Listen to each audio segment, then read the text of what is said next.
probably still playing her in the jungle. Yeah, I'm still in the jungle. The Shy though, definitely liking the Rek'Sai on the top side, the tanky version, extra tanky version of it, and we just rounded out with that Alistar here for. Get out of my lane, he says. Nice punish here from Rookie, coming back on the teleport, gets the flash out of Faker.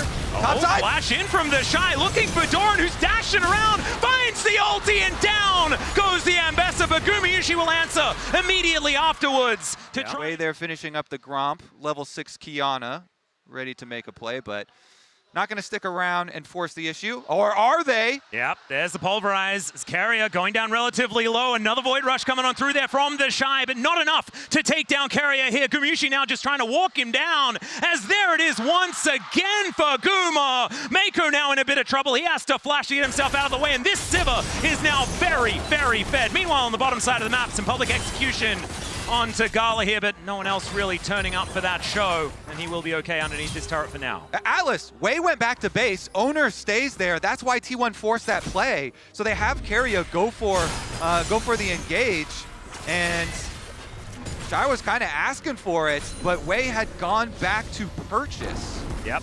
Turtle port in from the Shy is not going to get him quite in time. So we're going to have a look at some grubs going down here towards this top side of the map.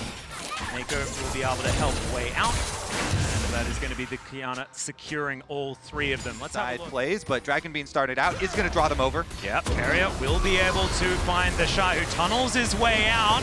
Gets a nice little knock-up. Void Rush just trying to void death, but the trample immediately catches him. And down will go the Rek'Sai. Faker taking the long way around, but Ona will be able to claim the... IG will pick up the objective. Yep, the problem is a couple of waves were just lost towards that top side of the map. Doran is going to convince Ona to leave him alone, and that is going to come on through as Seismic Shove collects Rookie here, as Faker will find a whole bunch of rocks. Not too worried about that Rune Prison, but Threaded Volley not going to connect as Seismic Shove hits once again. Faker looking for the solo kill, but Rookie is able to walk his way out with that phase rush, but man, Faker is putting down the hurt. They've been teasing us, Atlas. You know, Ricky was able to blow Faker right? Flash early on. Now he's getting low, but it looks like it is just going to end with the pressure, and neither of them fall. Yeah, and so no flashes blown either, but I did get very excited. That is something that we're just going to do because it's an exciting matchup. Teleport is going to come on through here as Ona takes another bite out of the turret. He is running pretty quickly. I just don't know whether it's quite going to be enough here as he's thrown into the little Otacon wall that was built for those feats that you mentioned. And we'll see about the first tower then. Yeah, we'll see who's going to be able to actually pick up the feats of strength, but this Rift Herald is gone. Collected there by Wei. The fact that this Kiana also gets the kill is such a big deal, right? You need to have money on this champion, and so far, able to put here we go. In the wallet. Splash forward there from Rookie, and Faker just explodes! Wei helps out, so he's going to get himself the assist, and IG come alive. And that's going to guarantee the tower because they have the Rift Herald to use. The flash from Rookie, the flash from Wei. They get the kill onto Faker in the side lane, and they get the tower down. Well, and getting the extra kill here, you know, really ballooning the individual gold lead for himself.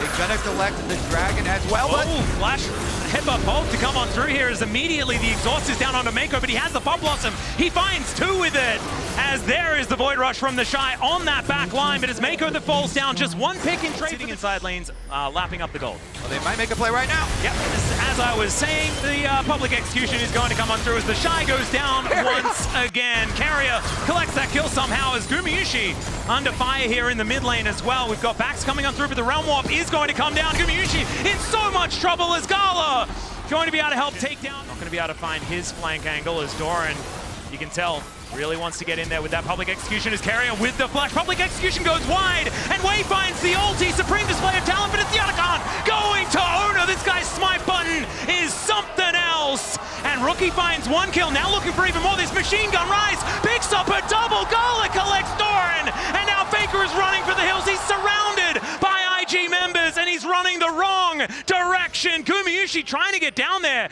to try and help him out, but I don't think it's going to work as he's being hunted as well. Blast Cone, and Faker might be able to make it out. The teleport going to come on forward, and he will be able to escape. So Faker's great. I saw that bit, and that bit was really cool. I like the extra zoom out that we had as well. And now we're checking out this dragon going on down, and that is sole point here for IG. The actual Otacon, like the beginning of that fight where they focus way, because you know you cannot smite fight really effectively versus Kiana with Kiana's buffs. Is this free? Is this just free Infernal Soul? Okay, that's the MasterCard priceless moment right there as the Infernal Soul is going to go down. And now completed. Yeah, it's 2 items. One of them's a Black Cleaver, but still looking like the Shy is pretty happy to get into position. But the Shy is going to be spotted immediately. Good spell shield as the Supreme Display of Talent doesn't find the angle, and then Protect the President comes on through from T1. Void Rush not going to be enough, and it's Gumayusi that gets the better of the Rek'Sai. And the Shy may have thrown a bit of this lead away, but IG still standing. We'll see what they can get from this. It's a decent stun onto Owner. He's out of the way, but the seismic shove comes through. Pop loves him. Only onto one as Gala's forced to run away. Such a low health bar. As the foster responds, not quite enough. Rookie goes down. Gumayusi's free hitting, and it's another one for Owner as T1 just make a team fight win out of nothing. Oh, that is just one Rek'Sai tunnel too far from the Shy under the tower, Atlas. That dive and the Shy going down opens up the possibilities for T1 to go for their 5-on-4 team fight, and that's going to be a Baron. And immediately they get to just put themselves into a winning position because the Baron was right there for the taking. It was into Infernal Soul, Kobe. Oh, but he can add damage, so we go for the re-engage here, and Karia just pops Alistar ultimate. He's okay kind of playing frontline and soaking that re-engage from IG, and so there was nowhere for Rookie to get out. And the aggro management was absolutely absurd. Everyone on T1 was about the same level of health bar. Yeah, Faker got that seismic shove on 2, and so they get the extra kill, they get the Baron, and now Atlas, this game, right back the other foot, T1 taking towers with the Baron push. Yep, and it's going to be even more of a swing. As you can see here, inner turret goes down, that's even more money. And now 3,000 gold lead back in the favor of T1, as now they're looking for even more. The Pulverize only connects onto one. Supreme Display of Talent goes absolutely everywhere, but it doesn't do anything. They're able to take down the turret, and T1, they're just going to move their way back out. They're just stealing all their stuff, Kobe, and they're watching as there it is, the public execution. Oh, yeah. Mako just pops like a balloon. The inhibitor goes down. It's a fair bit of AoE as Rookie is still tearing them up alongside Gala. And the Shy gets into the backline with that Void Rush, but now he's in an uncomfortable position. Decent knockup comes through as Faker's trying to hold them at bay to give enough time to Guma to take down the Shy. And IG back to walking backwards once again, and Faker flashes forward, finds Gala, blows him up, and this should be the end of the game. T1, after losing for the majority of it, just come out on top, and they're going to look to put themselves 1-0 in this best of 5. Unless Rookie can do something miraculous underneath this turret, but he's not going to be able to. The seismic shove, all too set up here for Faker to take him down. What a way to open up Worlds 2025, Atlas. T1 here looking to finish the job in game 1. Well, Mako looking to try and fight back here, but once again, just into the tennis racket of Faker, as Wei not going to get thrown back this time, but the rocks will be enough. A double kill for Faker. The GOAT sitting at 4-1-5 at the end of game 1, and it is an ace before the Nexus is taken down. T1 will lead the series 1-0. Winning until the game was over. Like, that guys on the desk, like, what happened? Don't ask us. We don't know what happened. We blinked, and then the Shy did the most the Shy thing ever. But everything was going so well for IG. Iffy early game. They managed to come. Drive a train really far away from your team and engage could be a little bit of a problem, but we'll see whether they can keep him under control, as the misfortune is going to come in here for Gumayusi. Does have a decent time in the early game, but up against Caitlyn, you're still going to get outranged. Yeah, all right. So misfortune. The ward knows that he needs to come down here to stop this. There is the snare. Great knockup comes on through the grand entrance. The wombo combo here between Owner and Carrier is fantastic, but that's going to be a two-man shockwave out of Rookie, playing the great defense as Faker finds himself isolated off to the side, and First Blood goes to Wei as he will find Carrier. Now Gumayusi has to deal with the Shy, who is just wandering him underneath the turret. Will not dive him this time around, but IG once again off to a great start. Yeah, I mean, Karia uses the flash here. They go for it. T1 don't have the damage, even though they're focusing the Ori, trying to punish the no flash. They can't pull it off to get the kill onto Rookie, and so the punishment comes back from IG. All of the grubs are going to reset. The Shy farming behind the turret, and so is Doran. So the top laners nowhere near one another, ready to teleport in at a moment's notice as there's Make It Rain to come down. Cyclone is there as well from Wei, who's just keeping them at bay. Down goes Ona, and that is going to be the Warrior Trickster, but now Doran has found his mark. Down goes Wei as junglers will be traded. The Shy gets into the backline though as Gumayushi is his target, and down he will go.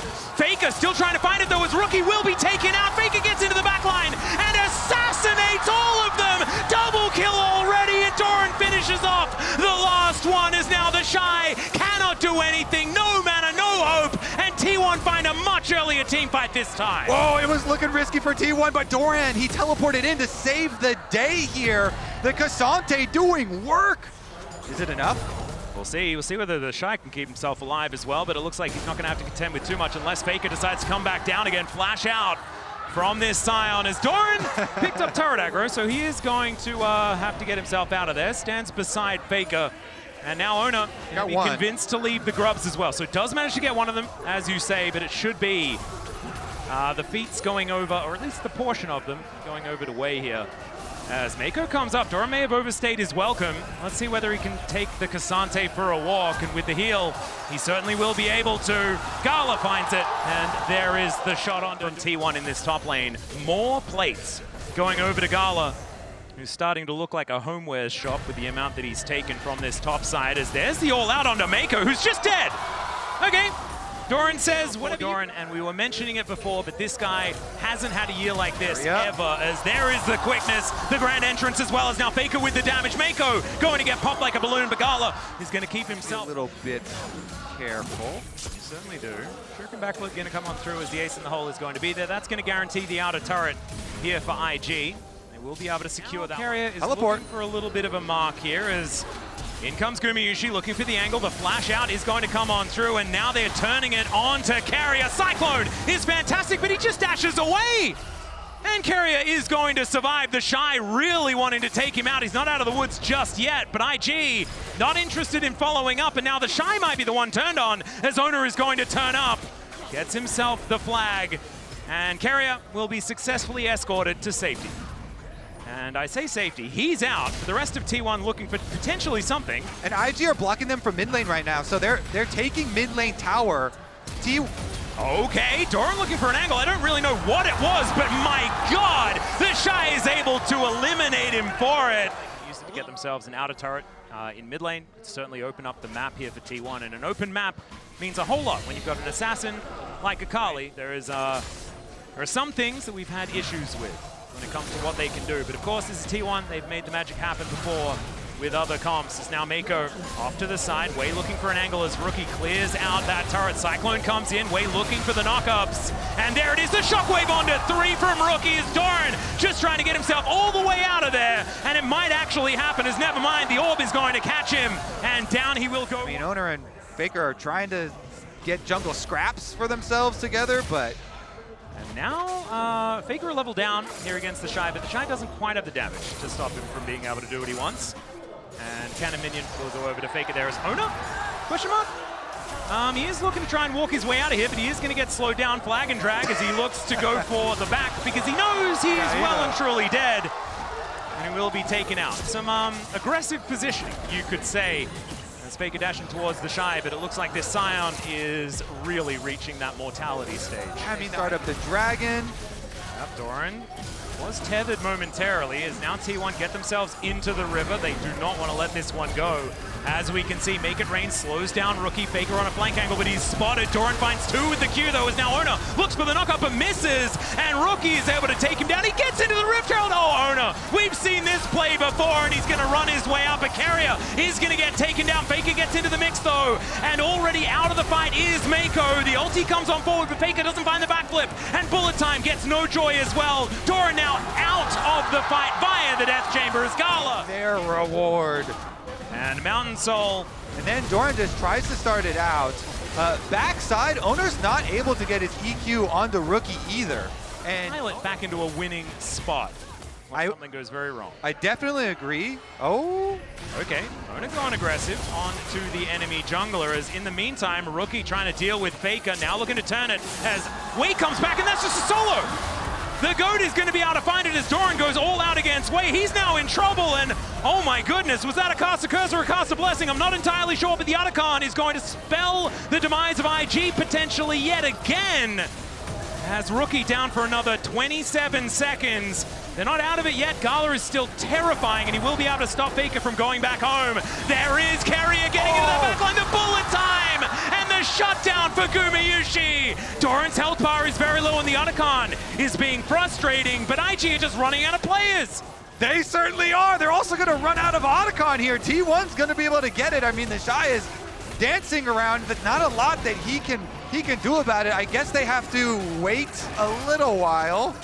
Yeah, I don't know whether there is anything that IG can really do about it, though, as we do get a knock-up on IG. They take down the Otacon. The comfortable smite here by when the enemy carries don't have their flashes. So, you know, no flash on Orianna, and if Ricky has no one around to protect him while he has no Palace, you know, the IG comp is still really good if they can play like a safe, more standard, like regular team fight on their terms. But T1, like, they have so much Wei here with the 2 items. Definitely painful. Doran. He's going to look for the flank angle. There's a flash Cataclysm to come on through. Finally, the knockup does come in now for Owner, who goes down to half health. Carrier trying to get himself out of there, and he will! Gumayushi gets a decent amount of damage, but leaves himself exposed and just blows up Wei, who gets on top of him, but that's not where he wants to be. Great knockup there onto the Shy as Doran gets on in there. He's looking for Gala as the Shockwave does not do enough, but he does take down Carrier. Fake is doing work though, and Mako is running for the hills. Doran cuts apart this Scion, and T1, it's a difficult comp to make work, but the world champ's looking pretty good with it. The 3-tiered engage from T1. They will take them down. They will cut IG to pieces. Rookie is still scary, but after a fight like that, T1 going to be feeling a whole lot better. Yeah, the multiple layers of engage here. So they want to blow the summoner spells off Gala early. So teleport in from Doran. He arrives, and Owner says, okay, I'll go in first. He goes after Gala, then Carrier. But T1 certainly did capitalize on that time where he wasn't necessarily as strong. Yeah, Guma, meanwhile, feeling pretty good about his Lord Doms. Doran is going deep.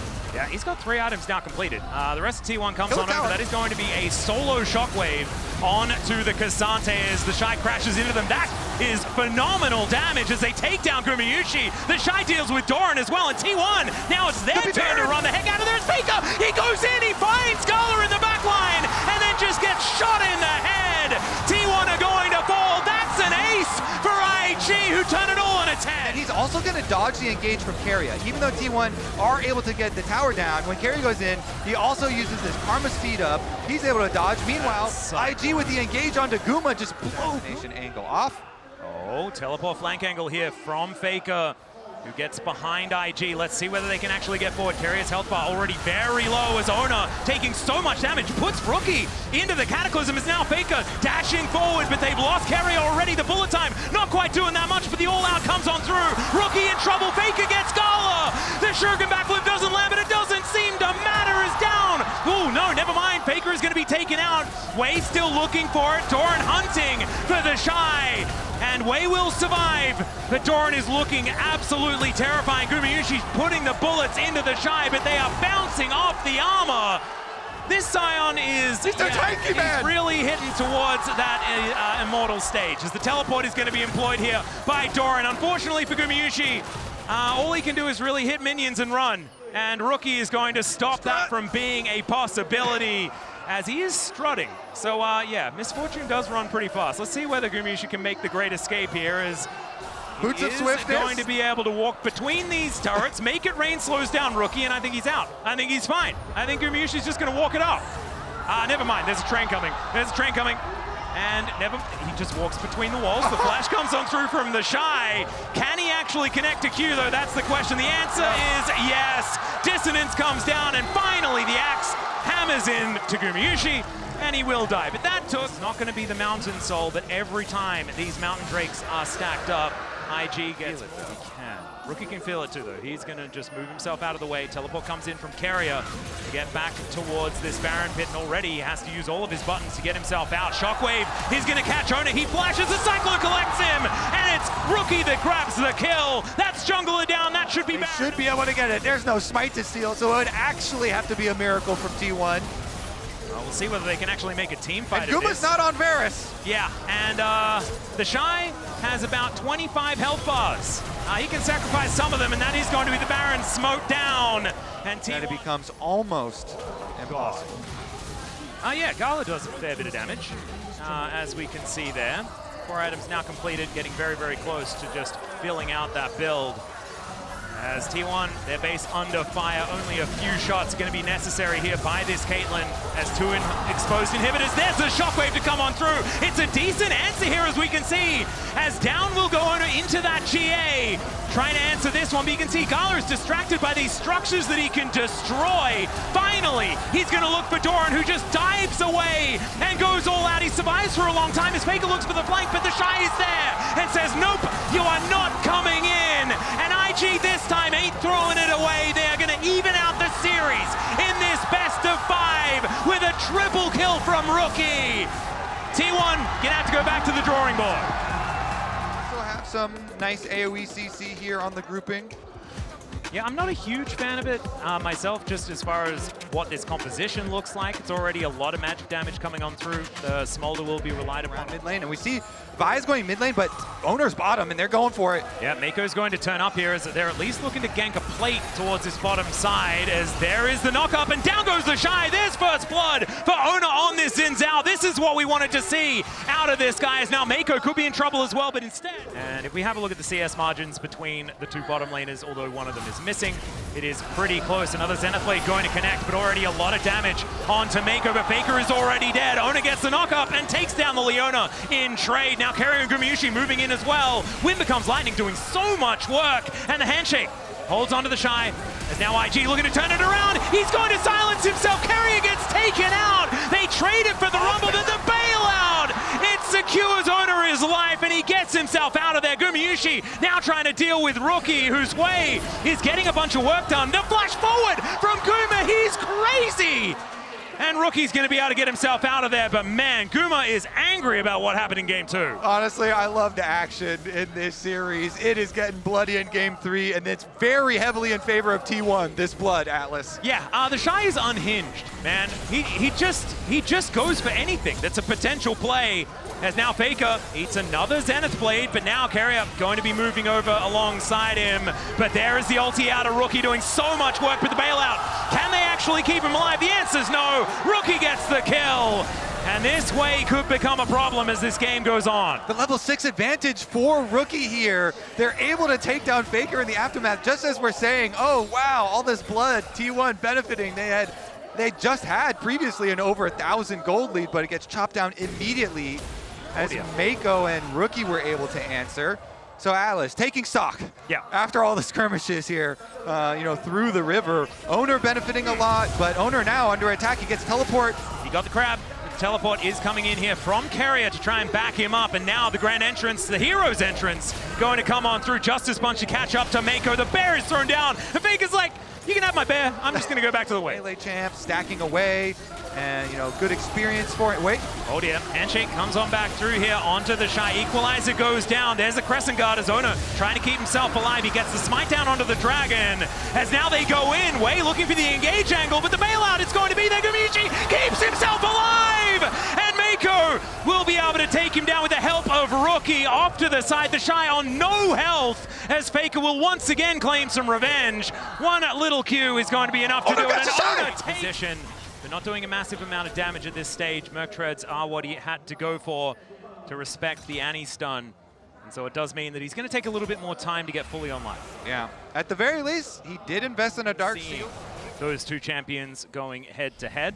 It has a bunch of the items that makes you feel a lot better in the matchup as well. There's a whole bunch of buttons going to be pressed, and you can see that Rookie feeling very good about his position in this game.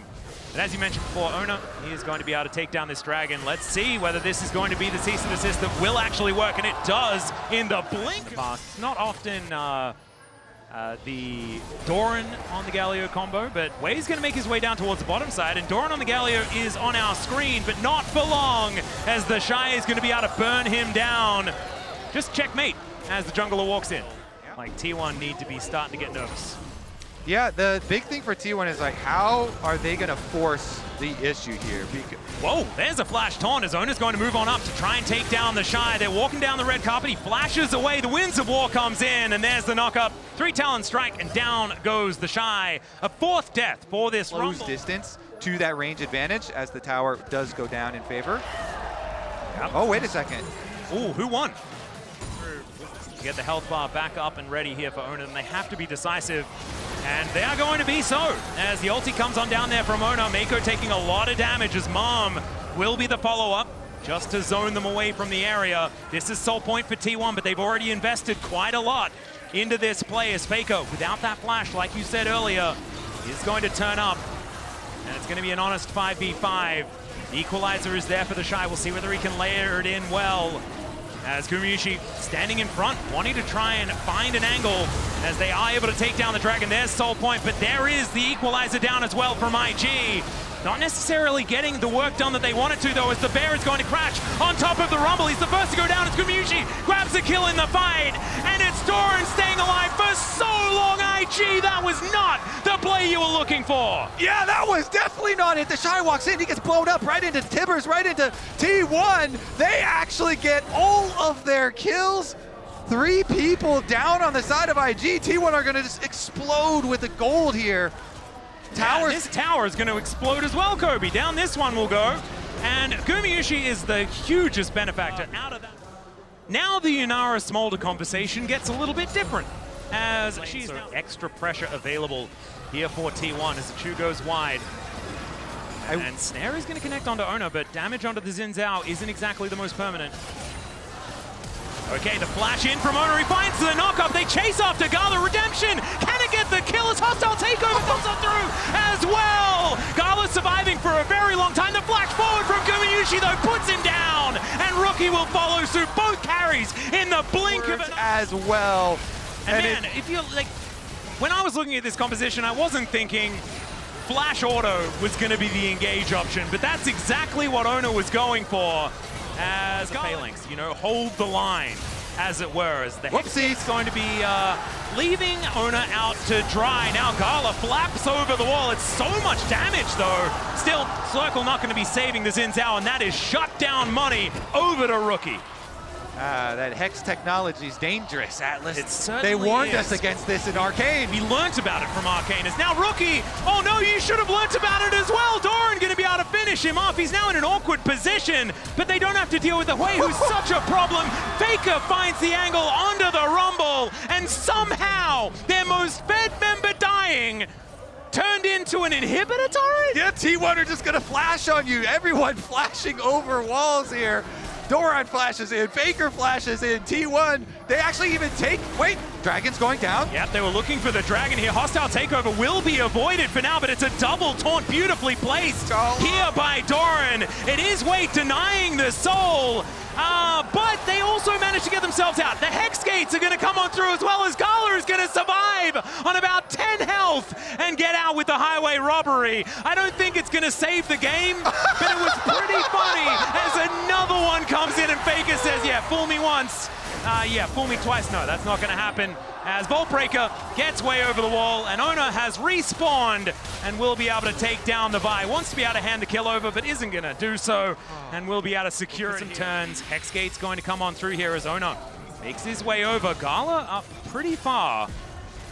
It looks like T1 are just going to start it. Okay, Rookie gets some damage down onto Faker. Heroic entrance comes on in. Faker survives for such a long time as it's Jungler for mid laner. And I think T1 are feeling pretty good about that. No smite left on the Rift, and T1 are back on the objective again.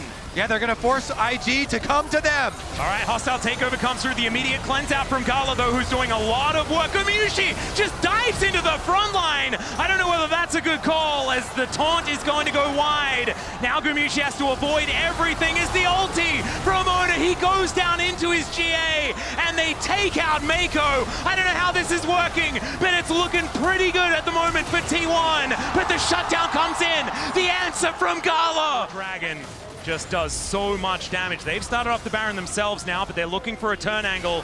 Gala taking a lot of Baron damage, as we can see. Doran getting in amongst it immediately. Regrets that decision, is able to flash his way out, but that is a big cooldown. You mentioned flash engages are what T1 are all about. That is not going to be available here for the Galio. Carrier moving on over. They want to take control of this as Carrier is well and truly far up in this lane as they look for the Shy. He flashes out of the way of the taunt. That looks pretty good for Gumayushi. He's able to finish him off. Still, Rookie does so much damage and he's held in place as Wei says no to Gumayushi, and he's so much more important. Another opportunity for Seoul that it looks like T1 are going to get denied. Oh, are they just going to move towards the Baron? Is that going to be the opportunity here as the Drake will be secured here by Wei, but he's going to be out of position on a potential Baron take. Gumayushi now going to be moving back forward. Gumayushi in the lead, but Rookie hot on his heels, as we can see here. And Gala getting pretty close as well. The flash over the wall there from Wei as they're looking to try and take down the enemy jungler, and Wei, there's just no option. He's staying alive for a long time, but there's no follow-up. There's no option. And IG now just a man down and a smite down for this next fight. Ona looking a little bit lower, but he has that GA back off cooldown once again. And they're on the Baron once more. Doran, is he going to get turned on as Gala does a lot of damage, as you can see there. The Slurkle slows him down. And now Faker looking to chase them out of this river. Hostile takeover just to buy the space, and the Purple Worm will be the reward. T1 is just going to get sniped here off to the side, and buying so much time is IG. As T1, they still have the Baron, but you wouldn't know it from what we're seeing in this game. As the teleport to bring the Galio back, that might be the opportunity. This could be a 50-50 as Ona in position, but he wants to start the fight instead. They take down the Drake. That's going to be the soul for T1, and Maker limping out as cease and desist is going to do nothing at all. Faker just throws the fire away, and Rookie goes down on the back end, and T1 just steamroll them. Guma got the soul, and T1 are gonna get the game. The Shy's running, but there's nowhere for him to flee. T1 will walk inside the base. Yep, they're just gonna push this minion wave forward, and it looks like match point for T1. Our fourth seed from the LCK will crash down these Nexus turrets and see whether they can, in fact, make it to the Swiss stage and hold on to hope for 3 in a row. We'll take another Nexus going down, though, and IG, they do tend to like it. Mid lane Ziggs, Silas go to the top lane. I think it's got to be top lane Silas. I mean, I feel like I've seen Merwin before. That's the Shy move, as Faker will lock in his famous LeBlanc. And ladies and gentlemen, only the Shy knows what the Shy is doing. I mean, that is not being proven more true today than any other day.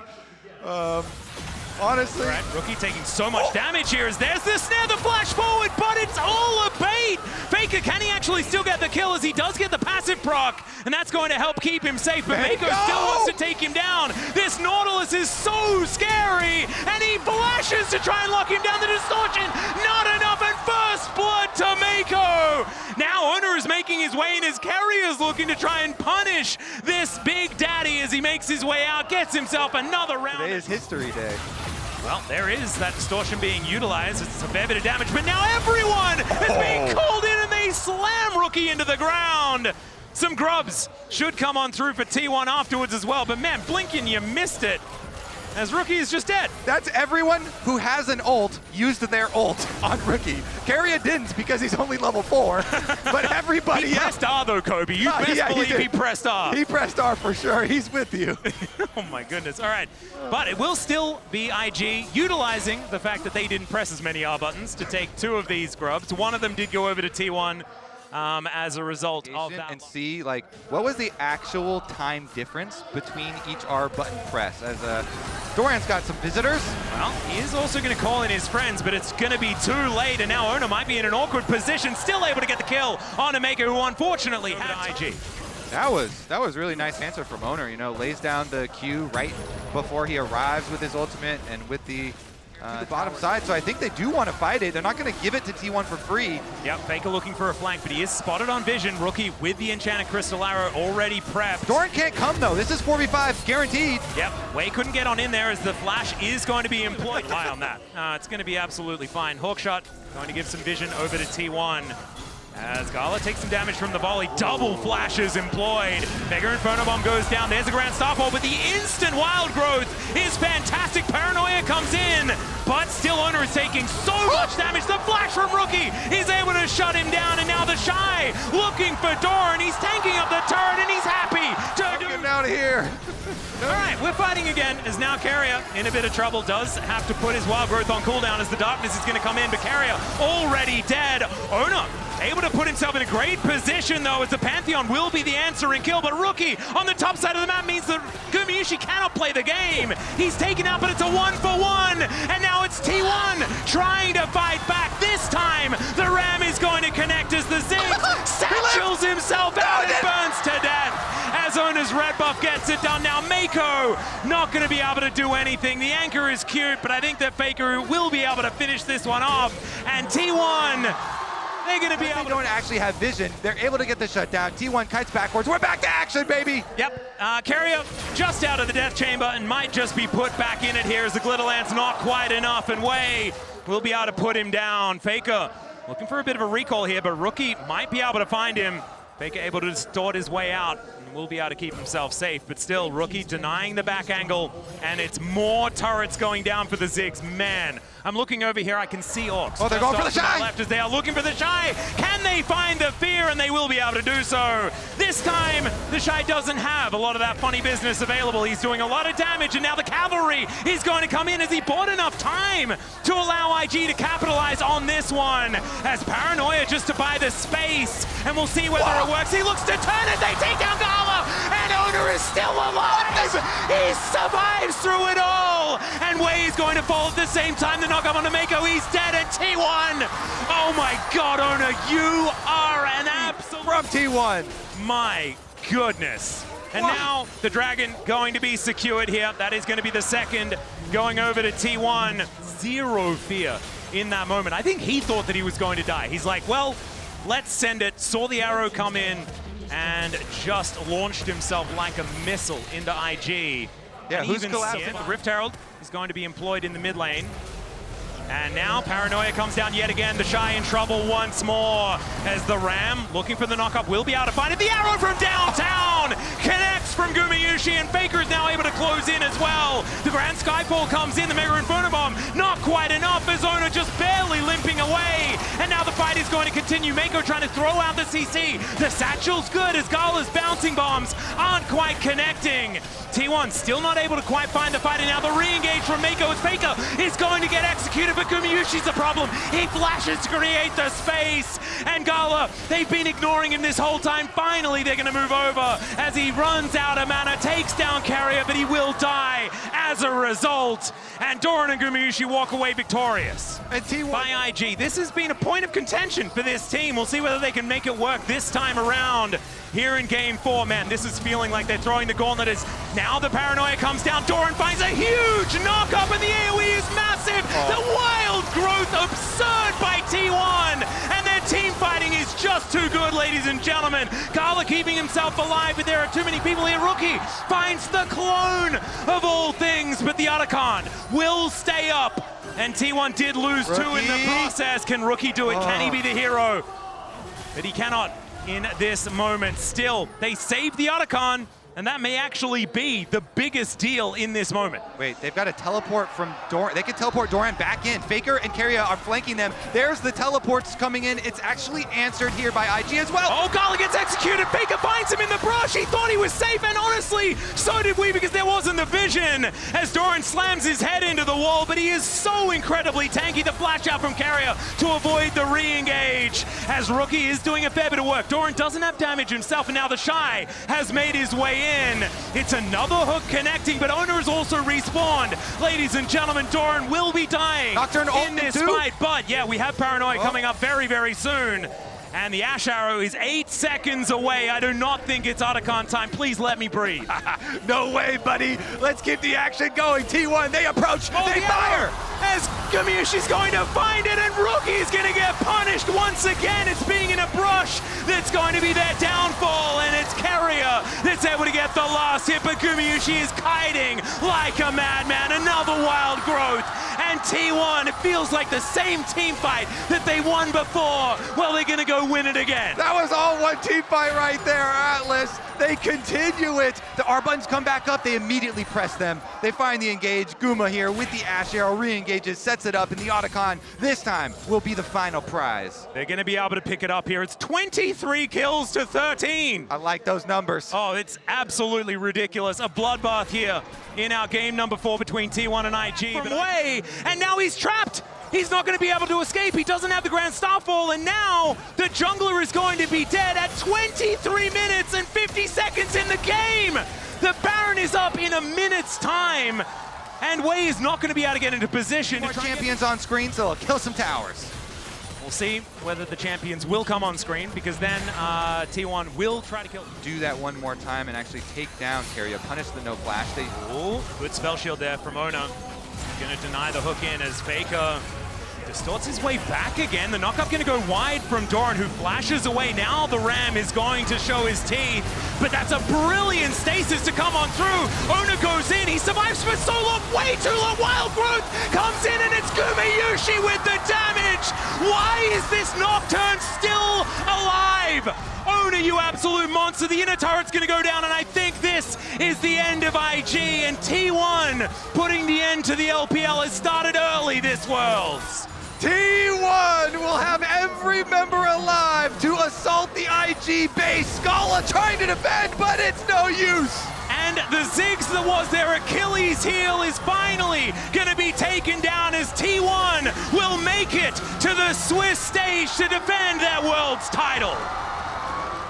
To do that. Certainly so. He has done so much for this FlyQuest team over the last couple of years that they have stuck together. And we just get, okay, so Faker did have some big seismic shoves the other day as well with the Taliyah. So his owner. Okay, FlyQuest, they're going to have 3 men here first, but T1's bringing in the cavalry. It's going to be Doran here, your initial target. Quad, however, targeted by T1. Doran losing about half HP. Whippo still looking for more. He's got Doran in the death realm, but Karia's Bard has made his way in here with the Summoner Spellbook teleport. Karia's showing up, looking to make the difference. Doran down to 200 HP with Whippo's flashback over the wall. Quad trying to escape, and he has to flash now too. It's the Karia Bard difference, looking to change the fight as Quad wants to get out here through the realm lord, but he does manage to escape. Doran still looking for a little bit more. He wants to go all out, and Inspired has to flash to survive. I respect that. Inspired starting up these grubs though, does want to be able to secure at least the first one.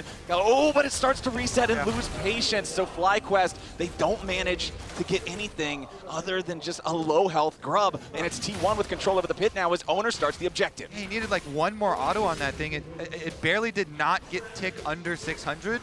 And he has the original smite there. So Inspired's not able to steal away that one grub that was getting quite low, and T1 will just collect them.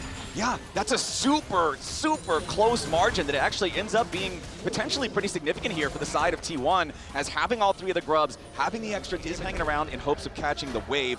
Quad versus Doran up in the top side in the meantime, as Busio ready to follow up here. Gumayushi now in some danger. The death realm has been unleashed, and Whippo's going in after the T1 AD carry. Gumayushi's about to get taken out, but he gets away on a magical journey. Whippo's chase is overdone, and it's first blood to carry his bar. Gumayushi was just drawing him in. So they get the kill. That is 1 kill for T1. Looks like the Dragon will be picked up afterwards, though, for FlyQuest. So Whippo had done committed to that play on the top side with everyone. Owner's trying to make the most of it with a blue steal. Yeah, he wants to get it, but Inspired has the better smite. Now Busio using the Pop Blossom, tries to find enough, but instead he only finds his way into the grave. Another kill of it at T1 as Inspired has to try to escape with the Weaver's Wall from Faker. Wants to lock him up. Inspired wants to sidestep the seismic shove, but no way! 3 minutes into the game. The Herald is spawned. Yeah, Inspired's doing that right now, but he's 0-1 and 0. No plays made, while Owner goes for another one down here in the bottom lane, looking to maybe take out Quad, who goes for the Realm Warp to escape. Busio coming up to try to help him, but Karia is also here. Redemption comes down, and Quad is dead. Faker taking the kill on that one as FlyQuest want to try to find something else back. It's Masu moving forward, trying to cut off the escape from Carrier and Owner, but they go on a magical journey and they're already getting away. FlyQuest are too slow on the move, and Inspired is caught by Doran as he tries to take the Rift Herald, and that's almost a kill, but Inspired gets away there as the third and Tofo strike won't connect. Now Faker looking for maybe another kill here on Debussio. Whippo wants to help him. Tangle Barbs won't hit, but the flash into the Death Realm. Whippo wants Faker, but he is denied. Faker making distance, but ultimately shut down. Now Owner's gonna try to get away. The Mordekaiser post Death Realm is very powerful, but he already used his flash. He cannot catch up. Busio wants to go in for the Pop Blossom, and he finds it, but he's about to die. Carrier and Gumayushi on the approach. Whippo rooted up under turret. T1 pick up both. It's a 6-1. He does not immediately Cosmic Binding. He uses the exhaust, waits out the slow, delays so that the rest of T1 can come help with the dive. Meanwhile, though, Doran here. And Doran working hard to defend this tier 1 turret. Inspired and Quad wanting to force it down. As you are saying. Meanwhile, Carrier's going to go up there and lend Doran some extra support. I don't even know if Doran needs it, Kobe. Quad's already down, and that's a kill for the Cassante. 7-1 for T1. These guys are showing FlyQuest a harsh lesson here in their first game at Worlds. T1's warmed up like you said. They still find the kill in the end. Oh, Carrier's just messing with him at this point. Busio jumping forward, looks for the Pop Blossom. Meanwhile, down here in the bottom lane, bit of a problem for Whippo. At least they got the shutdown onto Carrier up in the top side at the same time. Whippo wants to try to get one kill before he comes out of the Death Realm, but it's not gonna happen. The Grasp can't quite find the kill. The playmaker, right? The player of the year in the LTA, 0-1-0 on the Jarvan, has not been able to find those angles, not been able to find those plays in these first 20 minutes of gameplay. Yeah, I think a lot of them have been just team pressure from T1 and outperforming in the skirmishes, and now it's resulted in all three of these outer towers down Flower, so there's not a lot of room to work with for FlyQuest. The map is quickly going under T1 control. All right, T1 trying to force their way further into the enemy jungle, but the Realm Warp into the immediate Pop Blossom. It finds Owner, but nobody else. Now Gumayushi under a little bit of pressure here on the side. Inspired goes in with the Cataclysm, but Busio's first to die. Owner still trying to get away. Flashes into the brush to buy a little bit more time, but Acathian Rain gets him. T1 still got more men. Quad in the middle of everybody, and he's cut down by the blades of Gumayushi. Whippo's in the Death Realm for a little bit longer. He'll take out Carrier, but what about afterwards? There's no way to survive a triple kill for Guma, and T1 team fighting takes them down. Masu's still here, but the rest Not of for team, long. The rest of T1 are going for the Otacon, Masu going for the execute. Yeah, Or getting for the escape. yeah, maybe he can get away, He's actually. good. All right. Well, as long as he doesn't... And Guma, it is a little dicey, but you can avoid those spells pretty easily. Just stick in towards the center. Oh, you can hear the reaction from the crowd. It was close. So chased that T1 pick up the extra kills. They increase their gold lead. Here we go, another play for FlyQuest. Yeah, Inspired stepping very far forward here and about to die. The Cosmic Binding as he gets back over the wall. Buys enough time for Faker to take him down. Yes, there's a Pop Blossom, but T1 has already won the fight. Busio goes over the wall, and Quad goes back to the spawn platform. Masu's next. T1 are just playing better. Back in the mid lane, Whippo at least tries to find something here in Gumayushi. He's got him in the Death Realm. The feathers fly, but the Xayah dies. A shutdown to Whippo, but Doran's not gonna let it go unavenged, as Whippo is the last to fall, and T1 get an ace. On all sides. Though, Whippo got the shutdown onto Gumayushi. Well, that's something, but they're gonna need a whole lot more. Carrier getting caught out here a little bit, but where's the damage from FlyQuest? Tempered Fate doesn't really get anything here. Third and Tofo strike. Knockback into a knockback into a knockdown. Inspired's out of there. And T1 continue the push. Masu gets slowed down. Pop Blossom onto 2 to buy a little bit more time, but it's a double kill for Owner. Meanwhile, Doran trying to create a little bit of space, does end up dying, trying to kill Masu off. Quad on the side, tries to use Realm Warp for the escape and gets away. Gumayushi's gonna die to Whippo, but now he's in the back line. 1v3! He gets a double Whoa, with a mace to the face for Karia. Double kill, running through and killing Guma again opens up the opportunity, even though they're going to lose this Dragon Flowers. It is only the second Dragon for T1, so that's a long timer towards the Dragon Soul. And with objective bounties up, it means that Quad is able to capitalize. That is a solo tower for the Rise. The issue here, they're going to start up the Baron. They've got some big advantages. Faker as well has a lot, 9 stacks on his Dark Seal. Can he get a seismic shove? They're actually burning the Baron down. The Baron's going to go down. The Pop Blossom lands. They found some damage under Faker, and Masu's already assassinated him, but the Baron is gone. Gumayushi goes through the wall. The rest of T1 trying to get away with their Baron, but the Realm Warp wants to bring him in. A seismic shove to stop it. Owner's going to be caught out now as he tries to re-engage on Masu. He's alone behind the FlyQuest lines, and more damage from Whippo is going to at least get his Guardian Angel. Now T1, the remaining 3 players scattering back away as Owner tries to use the Blast Cone to escape, and he will do it. T1 takes the Baron. He took almost 0 damage. They barely got through the Kennick Rook and Shield by the time that he walked away. Here we go, though. Quad gonna be your target. Faker rides the Weaver's wall, trying to put the pressure onto the enemy mid laner, while Owner distracts everybody else on FlyQuest here at the same time. Remember, no GA anymore, and Whippo's got him trapped in the death realm. Shut down for the Mordekaiser, and FlyQuest are looking for a little bit more. The chase is continuing, but they can't quite find any angle here. The Realm Warp is available, but there's not quite the range. Now Carry the target here from Whippo. Tempered Fate hits nobody. Whippo in the middle of everything. He dies before he can find the shield as T1 trade one back. Now another seismic shove, not gonna hit Inspired with that one. Masu looking for an opportunity to fire off here with a Kaisa, but he cannot get close. It's so dangerous up against Faker's Talia. That was great from Karia, just using his own body to create that play. He knows Mordekaiser ult just was used to kill off Owner, and so he goes in and he actually makes it a 1-for-1, allowing T1 to answer. But now, the Dragon. Okay.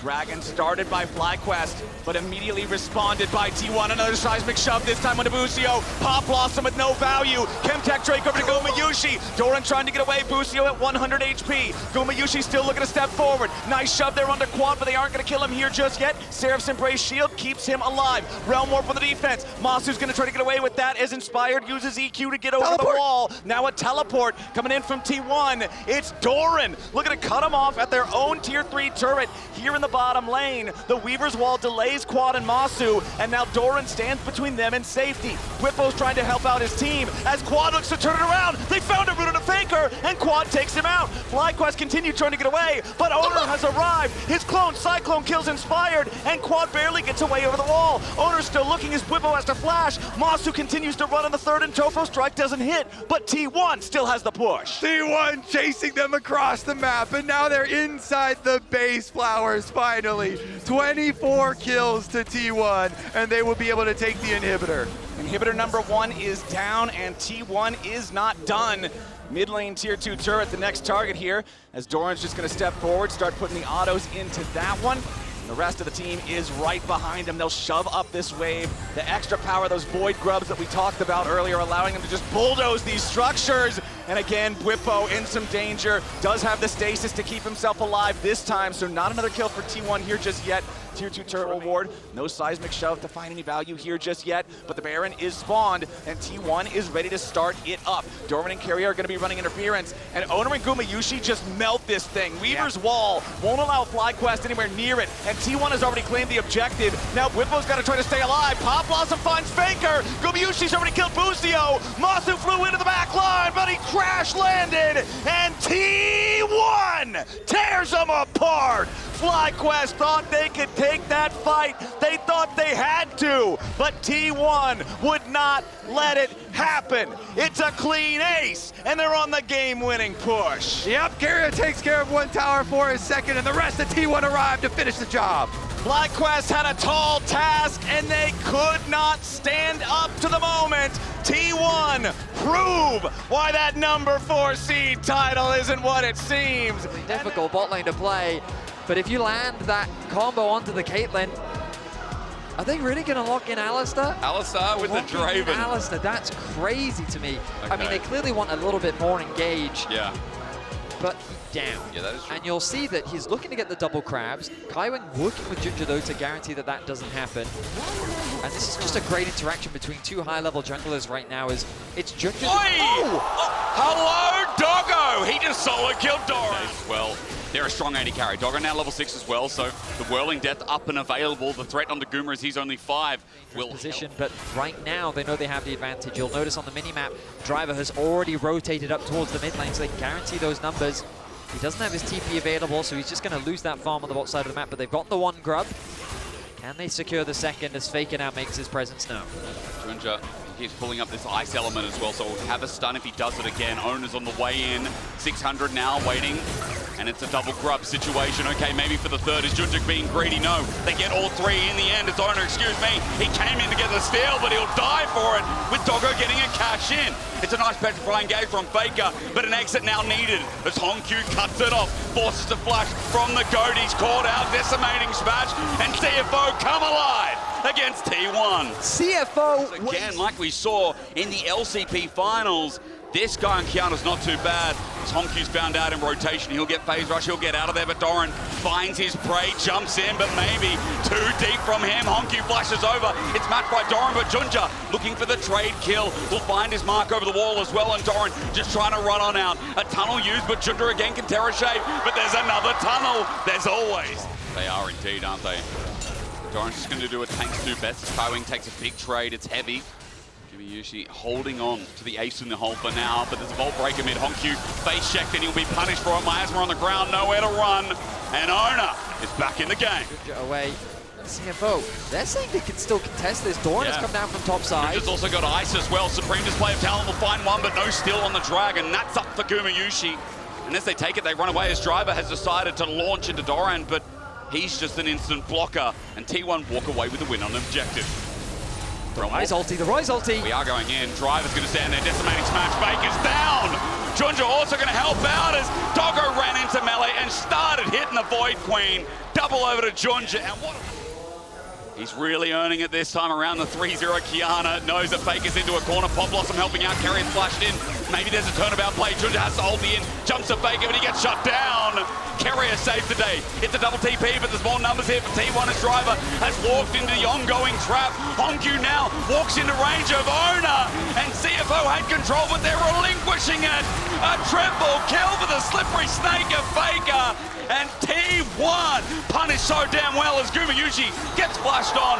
Doggo's still got this. No flash Draven. Boy. And Owner will be setting his sights on that AD carry. First time, I guess so. I'll get a bit more HP. Caught out, Pop Blossom finds him after the scuttle. He'll regret this, gets the stun up though. Goes in Vis for the time being, edge of his shells. Perfect timing as that's simply a clone. He'll jump over the wall, Audacity out, buy some space as Doran is on the hunt, but with that health bar advantage, T1 start the Herald. Yeah, I mean, no ulti now available for Junja, but they did trade it for Carrier's ult. CFO still want to fight this though. Doggo on the right-hand side, keep your eyes on him. Driver wants something to drive into, decimating smash just out of range. Doran flashes, misses, whiffs. Meanwhile, Owner went in by himself. T1 is separated. Driver cuts off the cross, and Kaiwin picks up the kill. T1, they're sparked up a little bit with an ulti that came afar from Doggo as Doran jumps in deep. T1 are fighting one by one, and I see a double on a damn cow. Realm Warp in behind enemy lines, and T1 are finding themselves hanging with a leg to stand on. Petrifying Gaze misses all, and CFO are bringing it to the world champs. The young guns from the LCP play with nameplates off as they go full aggression into T1. Disconnection being shown by T1 as their focus was just off. Doran doesn't connect onto Doggo. Owner engage. CFO continue to show up.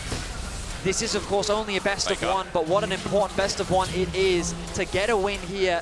Hang on. Noxious Blast, gonna hit Driver, flush for the Miasma, now that Owner's here as well, Driver in trouble. Great sidestep, decimating smash in front of the turret, avoided by Owner. He will survive. Meanwhile, Dragon does go down, but it's a good punish from T1. I mean, absolutely, the ulti gonna whiff. Owner, though, very low. The Dragon secured, and now the threat on the bot lane tower. They have the damage, Betty. Maybe enough to threaten Doran to get out of there. Redemption's gonna come on down, but wait for Supreme Display of Talent, misses, and Doran solo kills! CFO's jungler got ambitious, and now the damage definitely ain't there as Exhaust also used. Herald's still there, Pop Blossom with the flash. Doggo caught out, instant cleanse away. He's running for his life. He'll catch the axe, he'll get movement speed, but he needs a bit more. A double. That makes it trouble for T1 to follow up on the play. In the mid lane, but it's not ultimately enough. They keep the top tower protected from the side of CFO. On the bot side of the map, they have many rivals around the world. True. But to really go toe-to-toe with those, Junja ultis in. Into the river, gets the stun. Ona is cashed in. More big bucks for Doggo. I mean, I think if Faker can delay a petrifying gaze from over the wall with the Cassiopeia without flash. You mentioned that TP, that's going to bring numbers in. 4 members of T1 on look now. Kaiwing gets over the wall, flash from Honkyu, gets the double root, and there's Kaiwing for the follow-up engage. The cow unleashed, Pop Blossom does nothing. Driver misses, but Faker is there when he lands. Down goes the Snake, or just about. They finish the kill. It's Doggo who gets more money in the bag. Doran now isolated, has to go back in, but the supreme display of unholy talent. Junja on Kiana is just exceptional. CFO are punishing T1 time and time again. The way in which they navigate the fight is fantastic, and I just can't get over the level of confidence that we're seeing from CFO. They do not fear anything, flashing in their face, looking for the outplay. They secure that last play, but Faker, as he takes a long way around, will eventually find him. I was going to wonder as the root comes through. There's the phase rush. Noxious Blast still connects with the Twin Fang in the follow-up. Ace in the hole. Redemption coming in. And here he is again! Here he is again! Junja comes to the... Doggo, now almost at his 3rd item, is 3.8k over Guma. He has cashed in 5 times, has not died, so it keeps accumulating, of course, every kill to cash in. And it felt like Caitlyn was the AD carry of the tournament. It did. It felt like the teams had sized. Their early game plan was incredible. It was. Splitting the map, which against the Caitlyn you wouldn't expect to do, but to provide that safety is... Junja. He's in trouble, Ona flashes and it connects. Pop Blossom up, supreme display of nothing there. Doggo's just going to start this one off. All right, they're putting the pressure onto T1 once again. Maybe they're trying to bait it, Betty. I don't know about their CFO are looking to pull off. 1100 back in. Honkyu proves to be wrong. And now below 10k. I really don't think they should gamble the Smite fight. I think that's the worst choice for them, considering the lead that they have. They've got the push in mid-wave. They're going to force Doran to go and answer that. Whirling Death onto Guma, good damage. And now they can go back. There's that. So you can see it in the back of the pit. Driver spots it out as well. He's going to clear out that control ward. Will proc the aggro of the Baron, and now they're going to draw T1's attention once more. Keep the pressure up. TP comes back in from Kaiwing. Okay, Carrier's going to find an angle in the meantime. That's his point. That gives vision. Redemption going to come down. Nice, healthy CFO below 10k once again. Faker himself has flash to get over the wall if they flip this. T1, I've seen situations like this before. Doggo's Makes me nervous. As you said, Doggo is isolated, but the stand beside onto Doran. He can't get in range. Has to tunnel out. Honkyu flashes, gets the rune prison, and as he gets poked out, he will not die. Crucial for T1 as Honkyu has now committed the flash. Clancy there. Honkyu thought that he'd found the pick, but the mobility from the Rek'Sai means that he was able to get away. Has the TP available as well. Junja over the wall, but no. Onto Carrier as a spell shield, holds on for the time being. Pop Blossom finds him. Guma gets the trap down, but it's out of range. TP burnt by T1. A whiff there from Junja. The ulti doesn't throw Carrier into the wall, which means that the distance is enough to allow him to escape. It's a trade of ultis, but that was a big ulti. Gets Tangle Bubs, ran up and Drive interrupted. Drive interrupted Ona. There's no sprint to play the talent as Faker sets up the ulti. It's a shutdown on the Honkyu, but it is a trade. T1 lose 1 to gain 1 as Driver, even though he picked up that kill, he might have saved the play. Tangle Bubs, 2-man once again. Doran jumps in, Doggo goes far, up midway, flushes away. There's the ulti from Doran, but he's got no one to support him again. Doggo running, goodbye. As Doran only just managed to get out, Driver somehow dies before T1's top laner. As Kerry and Guma hold the fort around mid, Faker's low. Kaiwing was seeing him backing, but it's a tense affair. This dragon looks completely uncontested. Junja though, Junja. Hang on, Junja goes over the wall, wants to contest with Ona in a 2v1. There's a supreme display, and he has the audacity to take it away. Soul for CFO. Stand beside us, find a target. The rest of CFO are in the river for the time being. Honkyu has to be careful without his flash. Ona doesn't hit the target. He's on Doggo though, but look, he's separated. He has to leave. Now Doran sent into the sky by the one and only Driver. Faker stands and starts poisoning, sending out the fangs, but T1 have lost top lane, they've lost Soul, and now the Baron's on the cards. Oh my goodness, CFO get away with so much. They steal away the dragon, they win out on the fight, they have the numbers advantage. Ona still lives though, and as long as he has his smite, there's always going to be a possibility. They don't have information as to where Ona is. They've spotted him out. There he is, Mega Blast Cone gives him some space, but Junja has a stun. All he needs is to get into range. he will fail. But for now, CFO hold off on that Baron thought. They're looking for Owner. Junja's the one chasing him. Look at Faker, though. It's so difficult to start this objective off. He's in the river. But Kaiwing takes the flank a little bit early. He's going to lose Celestial Blessing. Tangle Barb's there as well. Guma stats up and tries to hit him hard. He's got the ulti available. Guma tries to walk in. CFO, a backing off is still so sketchy. The game's not over until Junja runs in the river and says, bet! He runs back, sets that up, but it's a double! Doggo is just nuts as well. The CFO have now got 2 in the dirt. They're just going to start this Baron off. It's still a super risky thing to do. Doran is max HP. Faker is coming back from the river. Guma with his range. Keep your eyes on Kaiwing, looking for the flank. Driver is low as well, but he's got a shield. Doran once again on in. Guma with the range to steal his potential, but no. Smite is better. A Realm Orb into Guma's face, but he's spaced him, he's ranged him, and Faker stares him in the face. However, the pop back is massive. CFO are doing it, and even with the ulti avoided by Doran, he's down 2, and in the LCP. Incredible year this has been, and this team, it feels like that they can only go up with the Baron now secured. The Nexus is in their eyes as they look to try and break the base. Look at Doggo, he just got Doran now, he's taking a 1v2. You know where this game's at. Ow! This dog, man! It's 6-0, Betty. What a game! His bite is so much worse than his bark. As tower falls, a man is down on the side of T1. The defenses are falling apart. Faker now makes his way back onto the rift, but I think the damage has already been done. Is he enough to defend the Nexus? Another inhibitor falls. The Baron doing some serious work. Just imagine if we started getting the best of 5 of this again. It's only one game, but it feels so good. Junja's going to be caught out, though, as he runs for his life. Gets away with the help of a heal. And CFO supporting stuff are coming in. Carrier, though, a clutch defense. Petrifying Gaze, though, won't be enough, as Driver's always where you need him as well. Against T1, CFO get a bit of revenge. And the first team going 2-0, Betty. At least in my eyes, CFO smacking down the LCK's 4th seed as Faker runs back to the base, but this game's done. I see one delicious looking oyster at Worlds 25. Into the Kaza. Are T1 going to lock the Alistar anyway? Instantly. A lot of dash going into that set, Poppy. Certainly is. I like how quickly we finished the picks and pens. They just want to get had in the a lot game. of time to think this through and finish up those ones. I do like it for do with his extra time. Go for the invade on Raptors. Timing is close as... Yeah, probably get the ward just there. Yeah. Scuttle Crab first. Now that that's there, Faker low on mana, so I think the message is still sent. Gen.G will, regardless, pick up 3 grubs. And the price is that minion When wave. everyone thinks of LCK, this is what they see. This is what they think of. This classic, first 14 minutes, no kills, setting up for something big. Maybe we change that now. Doran in a 1v2 is going to ulti out, but the flash is matched by Keen. A close call, but the Drayhound step is stepping it right back home until Canyon flashes. Looks for the 3 Talon strike. He's so close to getting it, but Doran has enough energy in the tank to step one more time. Out of there quick.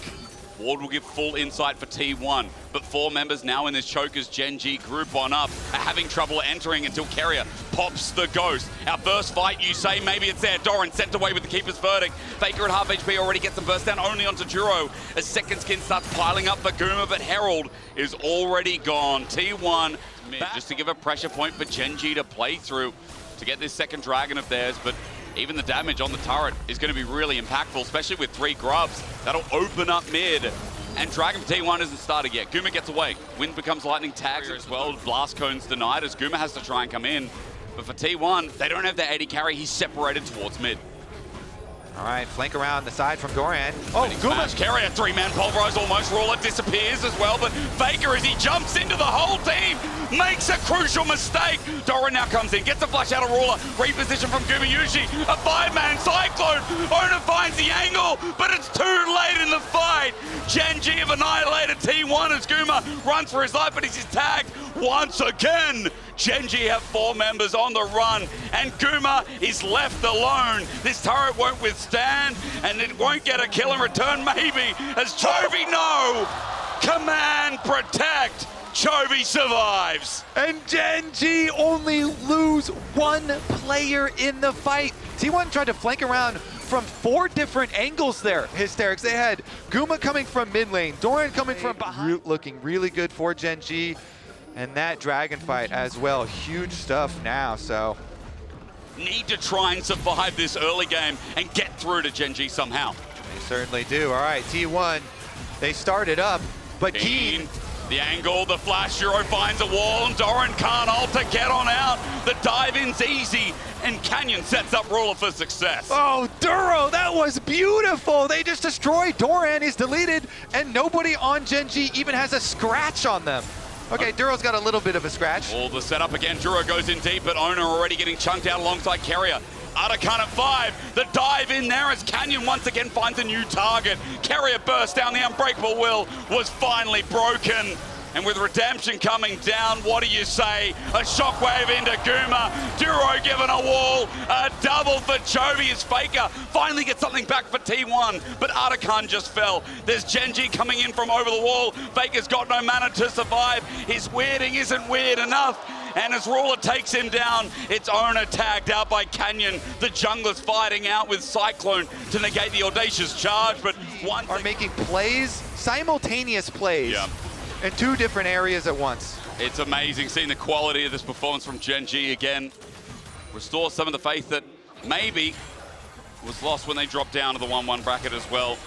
As Ruler, he's now picked up the Manamune, or rather stacked it fully. Kerry comes in, no time to talk about items as T1 look for the big. Onto Canyon at half HP, Owner jumps in, but his ulti comes first. Canyon survives, and Doran's coming in, but interrupted. This Poppy pick was a stroke of genius. There's no vindication for Guma, none for T1 here, as they are getting destroyed by the LCK champions, stamping their foot back at Worlds. Faker will disengage, but Canyon, Duro have more in the tank. The flash forward, the shockwave was still available. Chovy is gapping the GOAT of League. I think we know where this one's headed. I do. Hysterics. There was only one other best of 1 between Gen G and T1. Gen G won the previous one. This guy's great. All of Gen G have.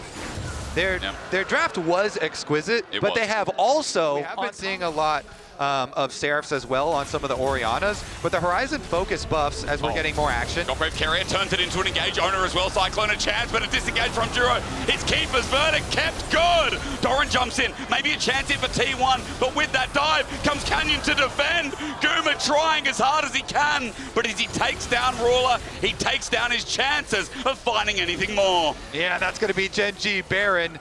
Can they sniff out Owner?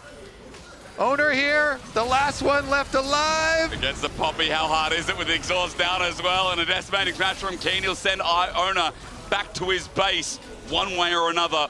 Baron's going to be taken. It'll be past 10K. And Gen G are putting the finishing touches on this best of 1 to keep their BO1 record exceptionally clean. Gen G wearing purple. 11 second item is a good position in the build for it, but regardless, that is not really important for this game because they are stomping regardless. Baron buff is going to allow the siege for Gen G to run right into these inhibitor towers. T1 struggling to step up. Relies on a pick, but 12,000 gold behind. They need some kind of a miracle fight. Owner's looking for that with his angle, but he's going to go over control ward shortly as he gets around the corner. Keen is soloing mid. Here comes Owner. Again, the Ambassador all followed up as well. A chance there, but the shockwave nullifies everything. Ruler willing to Valkyrie forward. He knows this one's in the bin. Gen G are the LCK's best, and they just showed it again to T1. And Ruler at Worlds flashing the Samsung Galaxy flare as well. Kobe, it was well-deserved, it was well-played lanes, it was Gen G returning to form as they moved to 2-1 at Worlds. 100 Thieves for all of these melee champions. It's a 4 melee comp. Braum feels so strong would for also be Carrier, nasty. but also they're going to lock in the Leona instead. So Braum would have been good into the composition that 100 Thieves have, but T1 would have... Guma is really low now. Yeah, FBI still looking.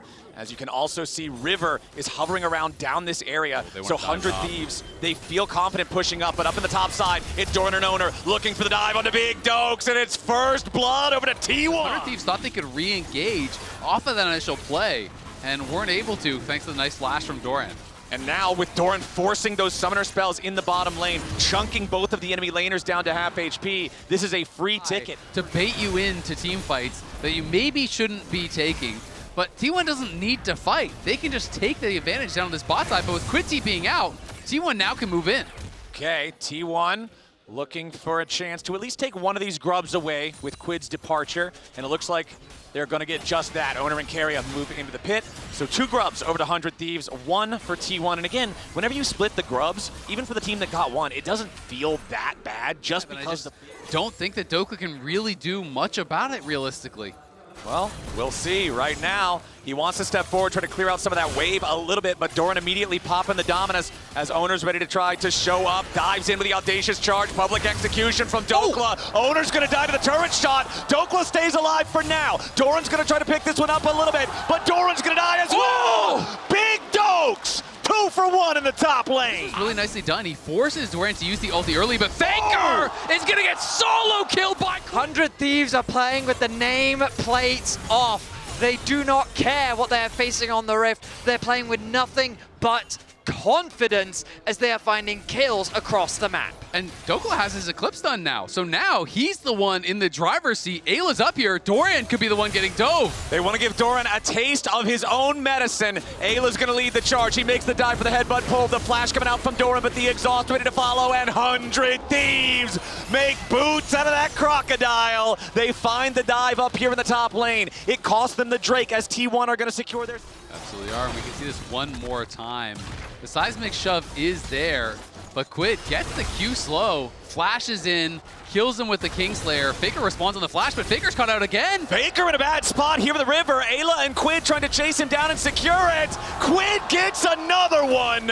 The Silas running the show for the mid lane. Now up here in the top side, we're going to get yet another trade. Stridebreaker now completed for Doran, but again, that Eclipse from Dokla is so strong. River coming in for the Cyclone. Karia wants to save his top laner, but it's too little. It's too late. T1 did get 2 early dragons. They're about to take the first tower here as well. And this next dragon... Relatively short range on the side of 100 Thieves. You really have to get into the face of your opposition. And this herald should really help open up that mid lane tower, which once that is... Okay, nice little bit of poke coming out from FBI. TP coming in. Rift Herald summoned up. Looks like we might get a Combat Herald on this one as the Weaver's Wall. Nice use there from Faker. River still looking for the opportunity to try to go in and steal. Quid off on the bottom side. Rest 100 Thieves going in after the Drake. They're going to steal it away. Carrier's about to die to Quid. He falls. Quid takes the kill as the rest of T1 scrambles to try to fight. Solar Flare's not going to find much. Owner takes more damage from FBI. Faker looks to fire back, and FBI's going to be caught by the seismic shove. Owner takes the kill on that one. 100 Thieves in full retreat. Doran on the chase, but he's already lost the Dominus. Stridebreaker on Ayla. Owner goes in for a double kill. T1 take the fight, and they aren't done yet. Quid tries to escape. Owner wants to win, becomes lightning, but he can't quite make it strike. He jumps in anyway as Quid wants to sidestep the seismic shove, but he's still taking a ton of damage. 100 Thieves has overstayed their welcome, and Quid cannot use his Kingslayer in time. T1 may lose the Drake, but they'll take 3 kills. They'll take the mid lane turret, and they'll take the lead. And it all came down to FBI not flashing the seismic shove free, and it allows T1 to pile in and take the fight. I think the positioning of Doran in that fight was so good as well because Ayla, he got a beautiful flash. The Otacon forcing your hand.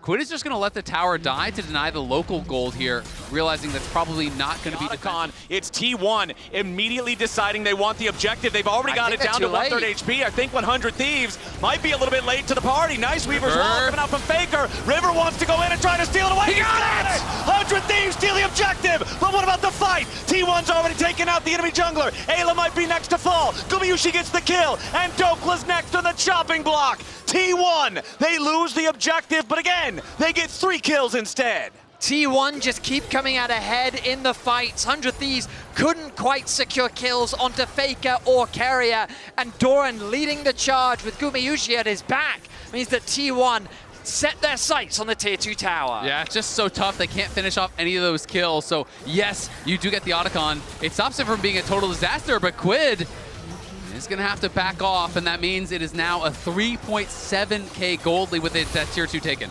Quid stealing away the Dominus, wants to use it aggressively here.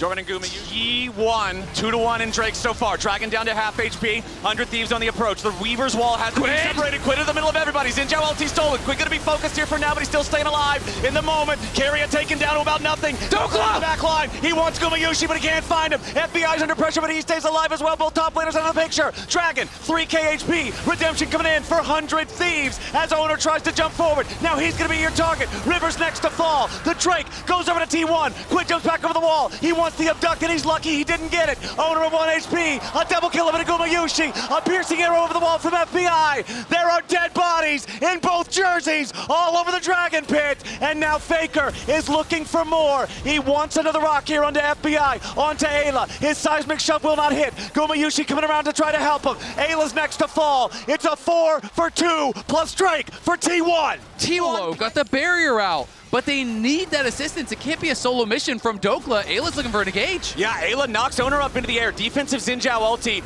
to keep Owner protected. Dokla dives in for the public execution. Owner's gonna take a ton of burst, and he drops first. Carry is next to go if he's not careful. Doran's in the back of 100 Thieves, and they scramble defensively. Doran's next to Baron. They go Baron! The line on T1 is down as Baron spawns onto Summoner's Rift. 100 Thieves have 5v3, and T1 wants nothing to do with Baron. They gotta give it up. What an engage from Ayla there as 100 Thieves finds Owner right before the spawn of Baron here.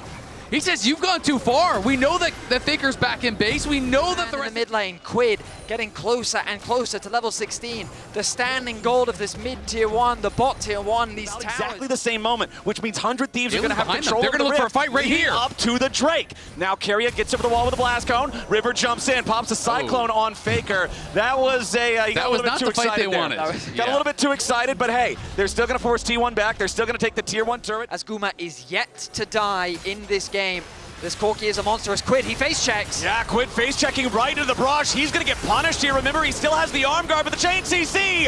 Quid's alive, but only at 50 health. The Silas is the target, and T1 has already found him. Carry is going to be focused down by 100 Thieves. Gumayushi under pressure from River, but T1's already found a double for Owner. Gumayushi low. Dokla needs to get the kill, and he finds Gumayushi. Dokla flashes back over the wall. Faker wants to take him out, but he doesn't have the damage. FBI gets a double as Owner falls. Beautiful play from Dokla to salvage the fight. Quid gets caught, but it's 100 Thieves taking out 3 for 2. And gentlemen, one of the 3 is the enemy jungler. Faker TP. Trying to save things, trying to look for River here, who has to use the clone to juke away. Dokla's TPing deep. Dokla looking to cut off Faker's escape here. The teleport coming in on top of the wave. Faker's got to be aware of this. Pathing through the jungle, making sure he stays safe. But the mission is accomplished. Soul it's 100 Thieves with control over the pit, and T1 not wanting to let another one of these slip away. Dokla finally going to secure that tier 1 turret up there in the top side. Tried to time his chains of corruption onto the teleport. He whiffed it. It was early. Couldn't land that. That would have been critical. If he hits that, I think they can hit Abscond, Abduct. T1 needs to try to approach this. The Baron is dropping again, down to half HP already. Owner over the wall. River has been winning the smite fights here so far in this game. 100 Thieves looking to peel away now as Ayla charges in for the headbutt pull, but it's not going to connect. Ayla now going to be the target here with Redemption coming down, but Carry is first to die. 100 Thieves already have the first kill. River's going to the back line. He wants Faker and Guma. T1's killed River, but what about the rest of the fight? Quid into the back. Faker staying alive, trying to kite him out. Dokla with a little bit more damage, but he's down. 100 Thieves overstep, and T1 have been the best team in the world. Ayla, but then the re-engage from River, it's looking so good for them as T1 goes into the blender. They knock down Guma, and you're thinking, this is the time. This is where they're going to win. But Owner comes back up with a GA, and look at Doran. Faker gets the stasis off at no HP, and Doran just crushes them. FBI flashes into melee range of the Renekton. The flick gets all 3, and Doran's like, welcome to the meat grinder. Baron is secured, the soul will be secured, and just like that, that's the game. T1 will snuff out the hopes of 100 Thieves. Looks like they're doing a good job holding for now, as T1 have their next wave ready to push bottom lane. Faker going to use the Weaver's Wall to guarantee that this outer barrier goes down. Now the inhibitor exposed here in the bottom lane, and winning this first game, they're going to need to get a team fight win here. They're going to need to get the Elder after. Keria takes a bit of poke there, so they'll feel okay about that one, but again, it's nothing that's going to change the game. Quid goes into the middle of everybody. He's shielded up with his Injao ulti. Into the back line goes Dokla. Carry is under threat, but Dokla doesn't have the damage. He's going to be knocked into the resurrection here for the Guardian Angel. Quid has to keep making a little bit more space as Dokla tries to retreat. Gumayusi goes in, and Dokla is down.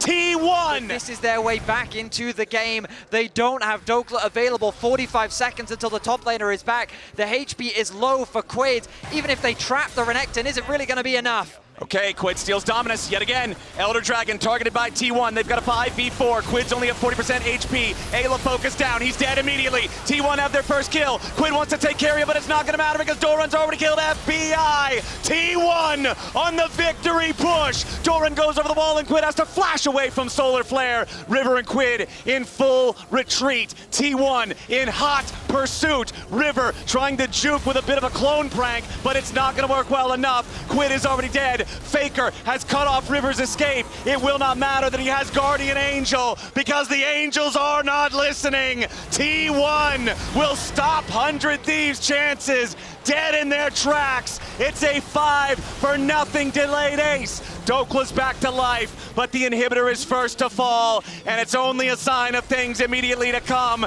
The Nexus turrets will melt. 100 Thieves fought hard, but T1 is T1, and they are not gonna fall in this first game.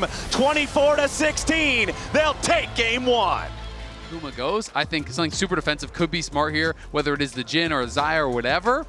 And then all of a sudden, in comes the Nico ult, in comes the Galio ult, in comes all these things. So I feel like the draft was fairly predictable. Both teams Dokla's still holding onto his TP though, and Guma is top. So there is a potential for a 5v4 if they want to try to go for it. But of course, they are too late. But early smite, the steal! Stolen away with a crash down coming in from Ayla. 100 Thieves are thinking about a fight, but Faker's already level 6. Ayla with a flash away. River stepping forward here with a shield, but a heroic entrance forces another flash, this time from River. 100 Thieves, yes, they overstay. Yes, it costs their summoners, but a heroic... I love the guy in the audience who's literally doing Pepe hands as his reaction, as T1 are going to be a little bit disappointed with that, as now River shows up in the mid lane with a Grand Starfall. Point and click there for the stun, and it's first blood over to Quid. This is what 100 Thieves wanted when they experienced. Gumayusi about to stick over to level 7, so he is pretty even with FBI, I stand corrected, as Doran with that small XP lead, level 7, and T1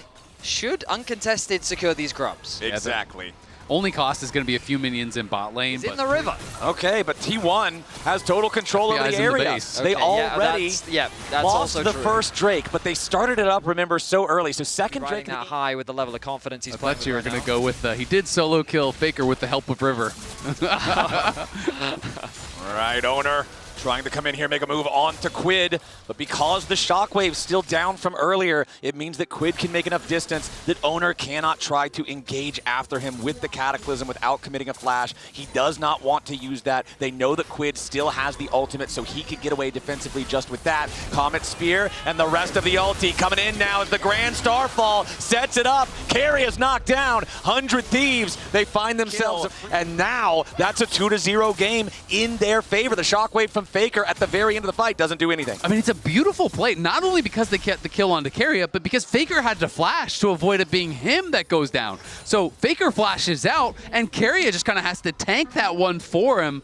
It's a get down, Mr. President moment, but you still got to pay that price, and 100 Thieves happy to take the blood toll. The only bad news for 100 Thieves is the kill did go on to Ayla. They would have loved to have funneled a little bit more gold into their Akali, but at the end of the day, as you highlighted, Azael, advantages gained for 100 Thieves. A small gold lead in their favor. Herald are going to be spawning in about 1 minute, 20 seconds, and so T1 want to try and get that last plate before it wears off, and they're going to grab it. So T1 immediately going to close that gold gap, and we find ourselves once again in a very even game state. I think T1 do prefer this situation, especially with the Rod of Ages completed, and that's going to start stacking up for Faker in the mid lane. And they get the third plate as well with the extra auto attacks, thanks to the fact that they have 3 grubs. The burn over time gets that third plate right before it ticks 14 minutes. Now, ideally, Quid does not want to be fighting Doran. Doran has no kill threat on the Akali, but the Akali has no kill threat on the Doran. Meanwhile, Faker with no flash, sure. Rumble ultimate with the Pantheon ultimate could be enough to set up for a kill, but ideally they want to try and swap those when they can, because look at Faker right now. He's just bullying Dokla in the side lane.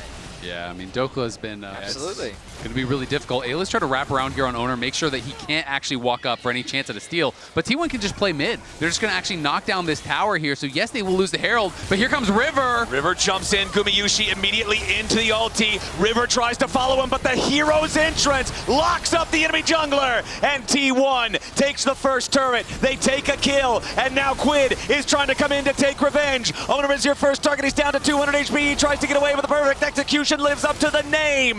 Quid gets it done.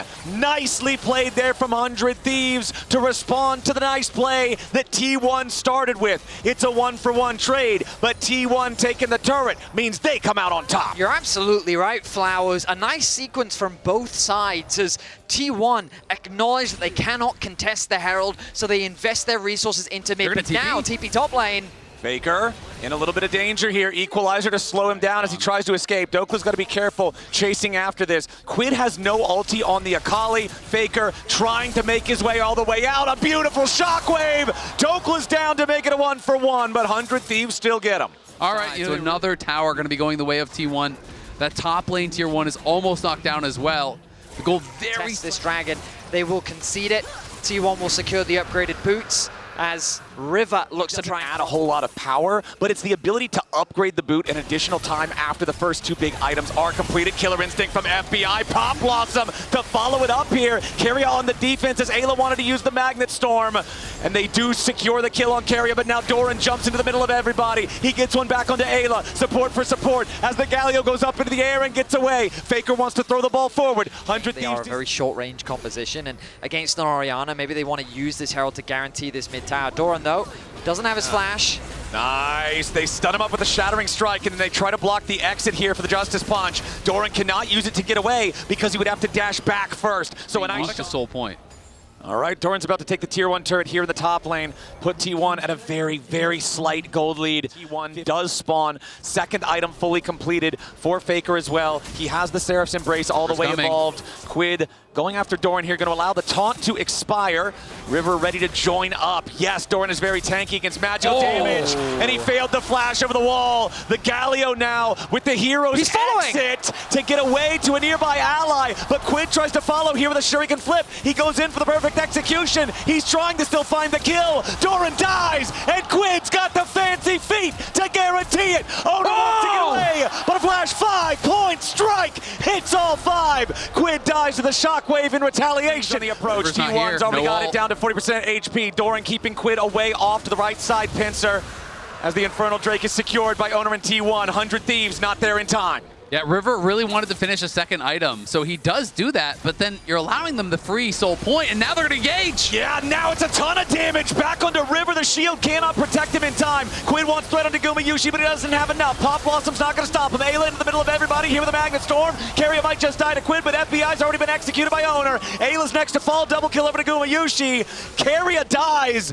but it's so many dead on 100 Thieves in trade. Only Quid and Dokla are still alive as Quid tries to escape into the enemy jungle. Owner's got an eye on him here with the sweeper. Quid still trying to get out, but Faker's shockwave will seal his fate. For simply approaching the dragon, T1 find 4 kills. 100 Thieves positioning. They did not respect the possibility of T1's collapse. They lose so many members. They lose the dragon. They lose the Arakan, and this game is quickly slipping away. Yeah, kills the support, and T1 just fights forward through the rest of the team. Faker in an awkward position here. Yep, tagged by the first Electro Harpoon. Exhausted now as he tries to fight back. Owner swooping in to protect his mid laner. Meanwhile, FBI's in danger. Killer Instinct defensively. Faker burning down. Dokla burning down. A little bit more damage from Flame Spitter. Isn't going to get it done. Faker finds the first kill back into Dokla. Gumayushi under pressure. He tries to sidestep away. A massive outplay from Gumayushi defensively with the feathers to buy a little bit more time. But he is shut down by River. It's still 3-for-1, favoring T1 as Quid and River are trying to get away. And Doran pushes the tier 2 mid. That pick onto Faker could have opened up a Baron, but he is just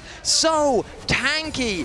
Dokla didn't have the damage to get through the shielding from Doran, the HP from Faker's build, and while Quid set his sights on the AD carry, Guma was far too resilient. Carrier was providing enough support, and 2 towers will fall off the back of that as T1 gain an even greater gold advantage. I kind of want to see that one more time because it felt to me at first like maybe Dokla was just trying to hold on to the equalizer, not commit it, used it very late, but they are going to go back in. Can they actually stop the recalls in time? Dokla looking for it. He has no equalizer to try to stop this, but they don't need it just yet. Here comes Ayla. He's locked him up with a Magnet Storm. Faker trying to get away. He's very low on HP, but River's on the approach. Faker and Owner both getting away over the wall. Quid on the chase. He finds the shutdown onto Faker, and now he's got to try to get himself out of it, but he's not going to find the kill under Quid here just yet. Owner's going to be burned down. Shutdown credits over to River. It's 2 kills for 100 Thieves.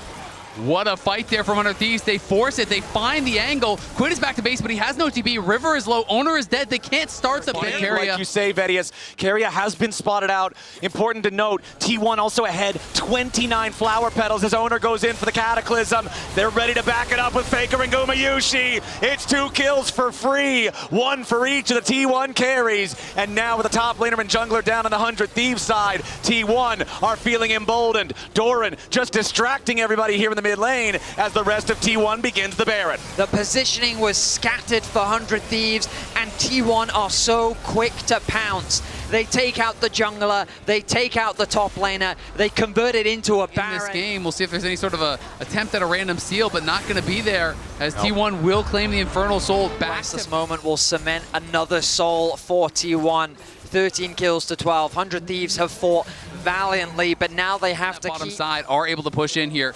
Keria is there.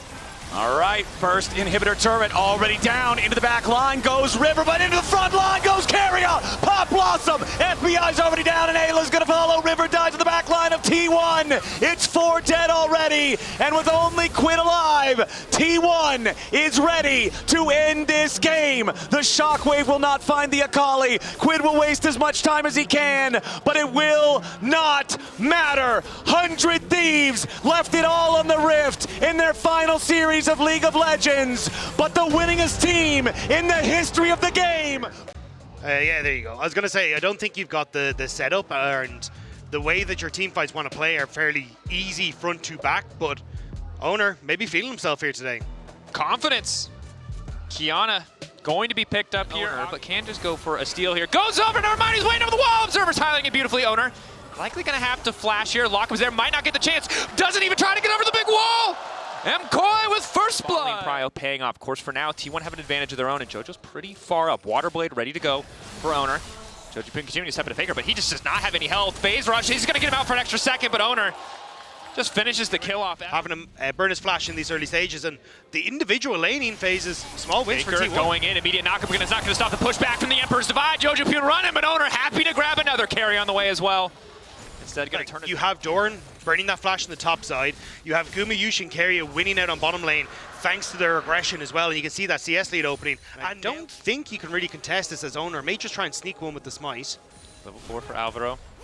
Throws the Gleaming Quill, so has been spotted. Owner not concerned whatsoever, knowing that Elyoya is on the grubs. I think MCoy should just be happy getting 2. That is a smite from Elyoya. No real reason to fist fight here. You don't have control in the mid lane. JoJo going to move up because it's an even wave. Elyoya continuing to step up. It's only Keria level 5. When becomes Lightning. Guma marked. Won't be charging in. Owner just wants to take this one. He has smite. Should be no way they can stop him, but Owner doesn't want to risk going down for it. So 3 grubs. Well played from down and really deny a lot of that effective sustain as TP coming in on the bottom side. Mirwen locking up Gumayushi, immediately taking him into the death realm, but he just quickly walks back, uses the power of the ult. To the 1v1, the Q flash forward. Gumayushi may have overstayed as well. He's about to get taken out. Mirwen knows he has that one in the bag. Keria now running out to safety. Extra movement speed coming in. That's the power of the spellbook Ghost. T1 caught a bit of sleep at the wheel. Risky proposition for Guma. Might have been a bit of a caster curse, honestly.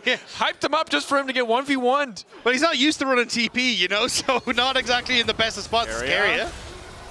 Now sprinting out. Flashing as well. Finally going to use the Unbreakable. This man is determined to live. Has a taxied off of Elyoya, but no one else is coming. They're going to use the Shockwave as well. Keria will eventually fall. Surely Keria will... Okay, Keria has fallen. All is okay. Sorry, the EU fan came out in me for a second there. I gotta put him down. Put him back in the box. Look, I understand. You've been hurt before, but he is dead. The cow is in the ground, and it does mean Dragon will also go and follow. But you're giving that kill to JoJo Pune as well, helping to accelerate the Orianna. So overall, it's nice from MCoy, and a big punishment of Gumayushi's TP and the overextension to try and save him afterwards. Definitely. And for a team with a Lethality Varus and an Azir, you would have loved to be the person getting this second Drake when you've already gotten the first, to start stacking those Drakes to guarantee a fight where MKoi at some point are going to have to fight into you. Instead, unfortunately, a bit of a flub from the bot lane of T1. Mirwin looking to rinse and repeat here. Pullback does connect onto Guma. Do they want to keep the dive going? They don't even need to go that deep. Just obliterates him. Carrier gonna get taken out. Well, they know he has no unbreakable will. On the bottom side, though, try to deny some CS, try to get some plates. So MKoi recognize they're down a man. They don't want to commit the TP. Immediate exhaust on the carry. A two-man knockup with the pulverize. Good damage down. Forced to use the unbreakable will, but he's so low. Supa pushes for a bit more, and it's the big one to get it done. Redemption coming in the mid lane. It's going to heal up the minion as well. Keep the push onto this tower going. And Elyoyo wants Guma. MKoi are bloodthirsty and fearless in the mid lane. Faker trying to respond with a push in the meantime, but it's MKoi with a massive lead. These mid lane collapses are working for MKoi. They're getting the kills, they're getting some waves, but again, they're dropping one wave on top on that tower to Faker in the top side of the map. But overall, like, mid-tower for top tower, get the kills. Kiana, she has to be in the bottom side, but Jojo finding out firsthand exactly where Carry is. Lockdown coming in. Q-Flash goes in forward for Dorn. Pushback coming through on the Pathmaker. Pulls him out of the Redemption. Knocks him down. Owner picks up the... Mirwin lingers a bit in the darkness, debates if there's an angle. Thinks better of it as there's a bit of prio in the mid lane. Some minions denied and likely the tier 2 to fall. Supa making good use of that Trinity Force power spike. The Spellblade damage to the follow up, obviously. Earthblade going to do a lot of damage when he gets the next reset on cooldowns. So Mirwin zoned away, but it's just a split map. MKoi getting a tower on the top side. T1 likely to finish off this tower in the bottom lane. Yeah, and for T1, this is kind of what you want in a split map scenario, being able to match a lot of these plays and keep within touching distance on the goal. You do end up scaling exceptionally well with the Azir and this Varus as the game starts to go on, but I think for... Does have access to the Redemption, but instead is just going to opt to reset. Herald used in the bottom lane as Owner finds Supa. Face first, pushes him back to the wall, immediately CC'd. Flat forward with the Shockwave! Excellent teamwork, but Owner's still going to be able to find his way out. Now Guma's moving in. Ulti is going to connect, but it's Elyoyo who body blocks. Elyoyo with the Crescent Guard, but the snipe from Guma! Dead center right between the eyes to find the double as MKoi are now on the retreat. A damn good deal for T1. Supa powerful individually in terms of what he could do in a fight. What he did do in the end, nothing. When it came towards the objective setup and how to play the map, T1 just ever so slightly ahead. Now MKoi, they're seeing they brute force their way in through the mid lane. Faker is separated. Hot Charm is there. Lock up on Owner, but he goes invisible for a brief moment. Now he's pulled him to the Death Realm up against Mir when Ulti is really going to do nothing, but Owner's still able to retreat for now. Alvaro taken down. Owner coming over the wall, going to pop out in a brief moment. Wants to get the Grass Blade, doesn't have time. That's the shutdown, but it should be Supa uncontested. Instead it's Carrier coming in with the Pulverize, and now it's Elyoyo versus the world. He goes into the Faker, but there's too many people. There's not enough sky to sunder. There's nothing left to guard. Jojo wants to make the difference, but Guma grabs it. Three-man Shockwave. He just doesn't have the damage yet.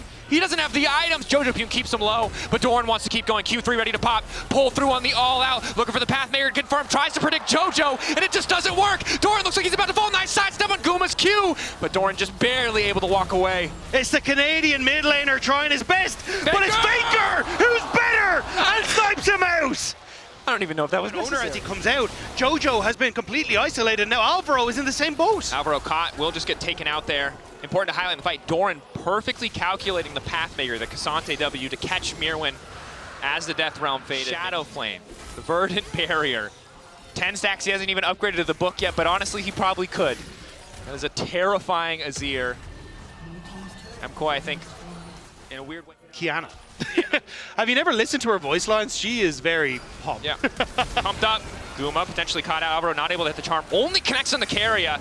Redemption going in. Q flash from Mirwin. Redemption response from T1. This is a bit of an awkward start. Mirwin losing a ton of health. Pulls carrier into the Death Realm. And now it's Doran into the backside. 4 members strong from MKoi. Slowly working through the health bars, but down goes Mirwin. Doran only losing about 60% HP. Face checking is not fun.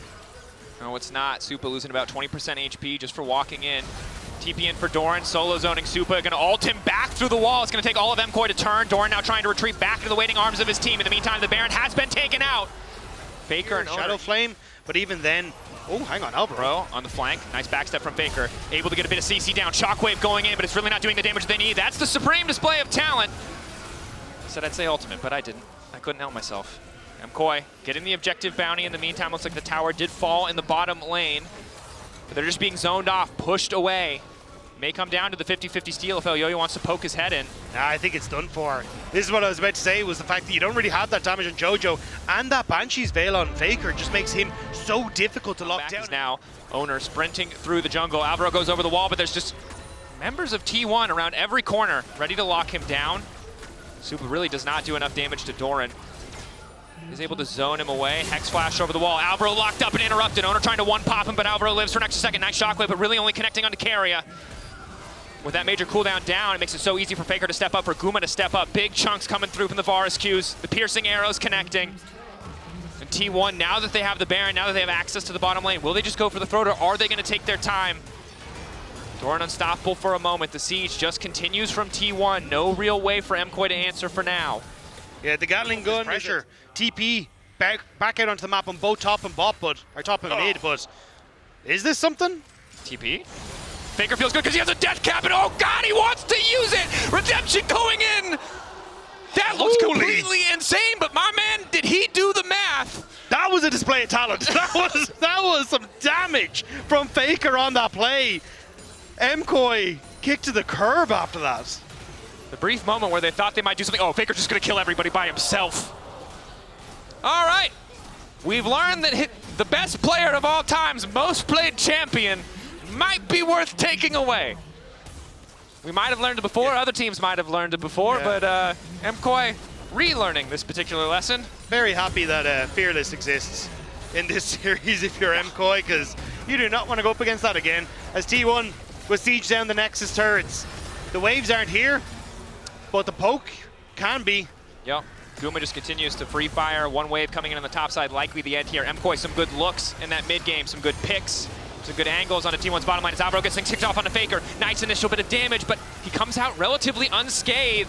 A lot of cooldowns missing. Redemption to get the health bars back up. Alvaro needs to backstep. Big damage. Doran going unstoppable for a moment. Q3 pulls him back through. Elyoyo in the midst of everything, but Doran getting lower. The tower not quite enough. Supreme delay. Talent coming in. Owner still standing for an extra second. I think they've overstayed a bit, but it just doesn't matter because they're not hitting Faker.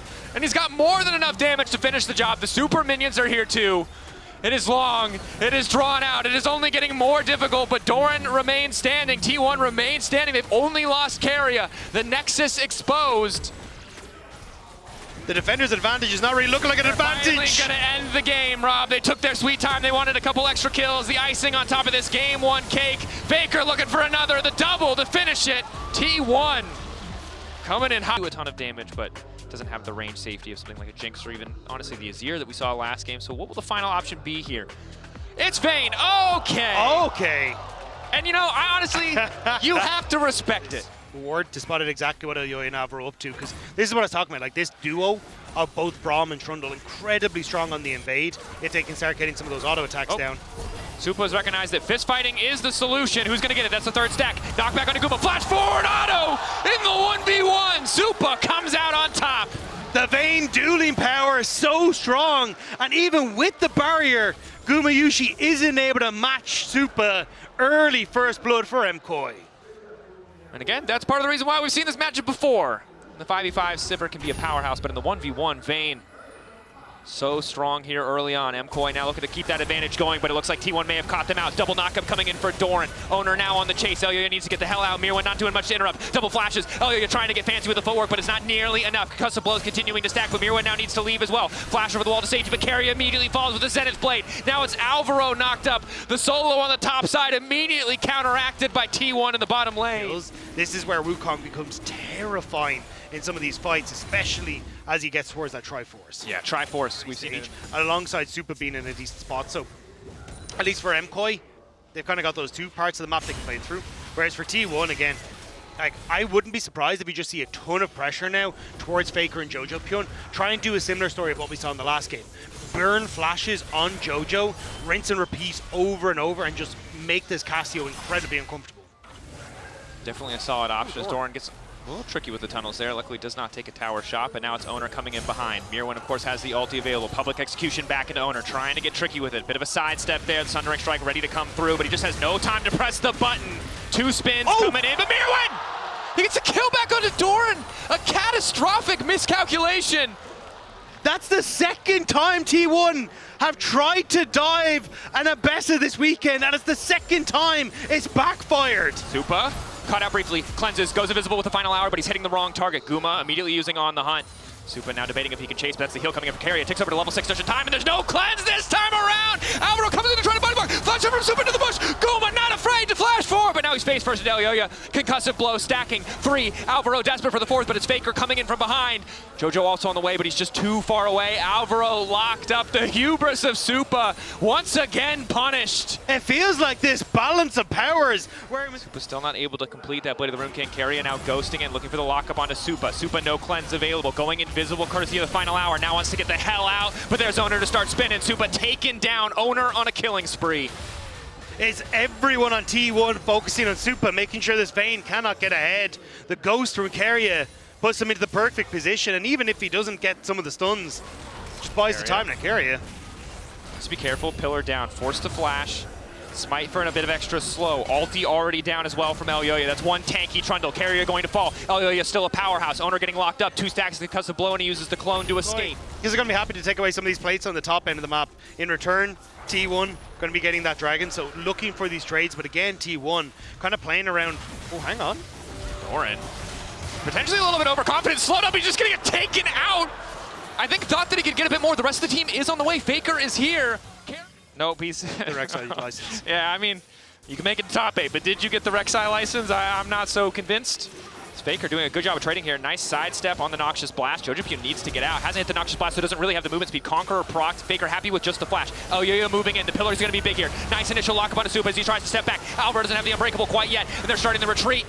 Owner getting good chip damage down to Elyoya. The flash still keeping Elyoya alive. Keep your eyes on that Realm Orb. Hand delivered, but he's already been stunned. Owner locked it for a moment. Wants to turn on to Elyoya. Tries to finish off Supa, but down he goes. Doran arriving just in the nick of time. This is a double knock-up. Guma goes over the wall, and he's looking to clean up house. Mirwan's still standing, but he doesn't have the ultimate because of the play Easy minions bought, and the TP from T1 to contest. Full 5v5. Hex flash over the wall from Carrier. Solar Flare available. The Cyclone as well.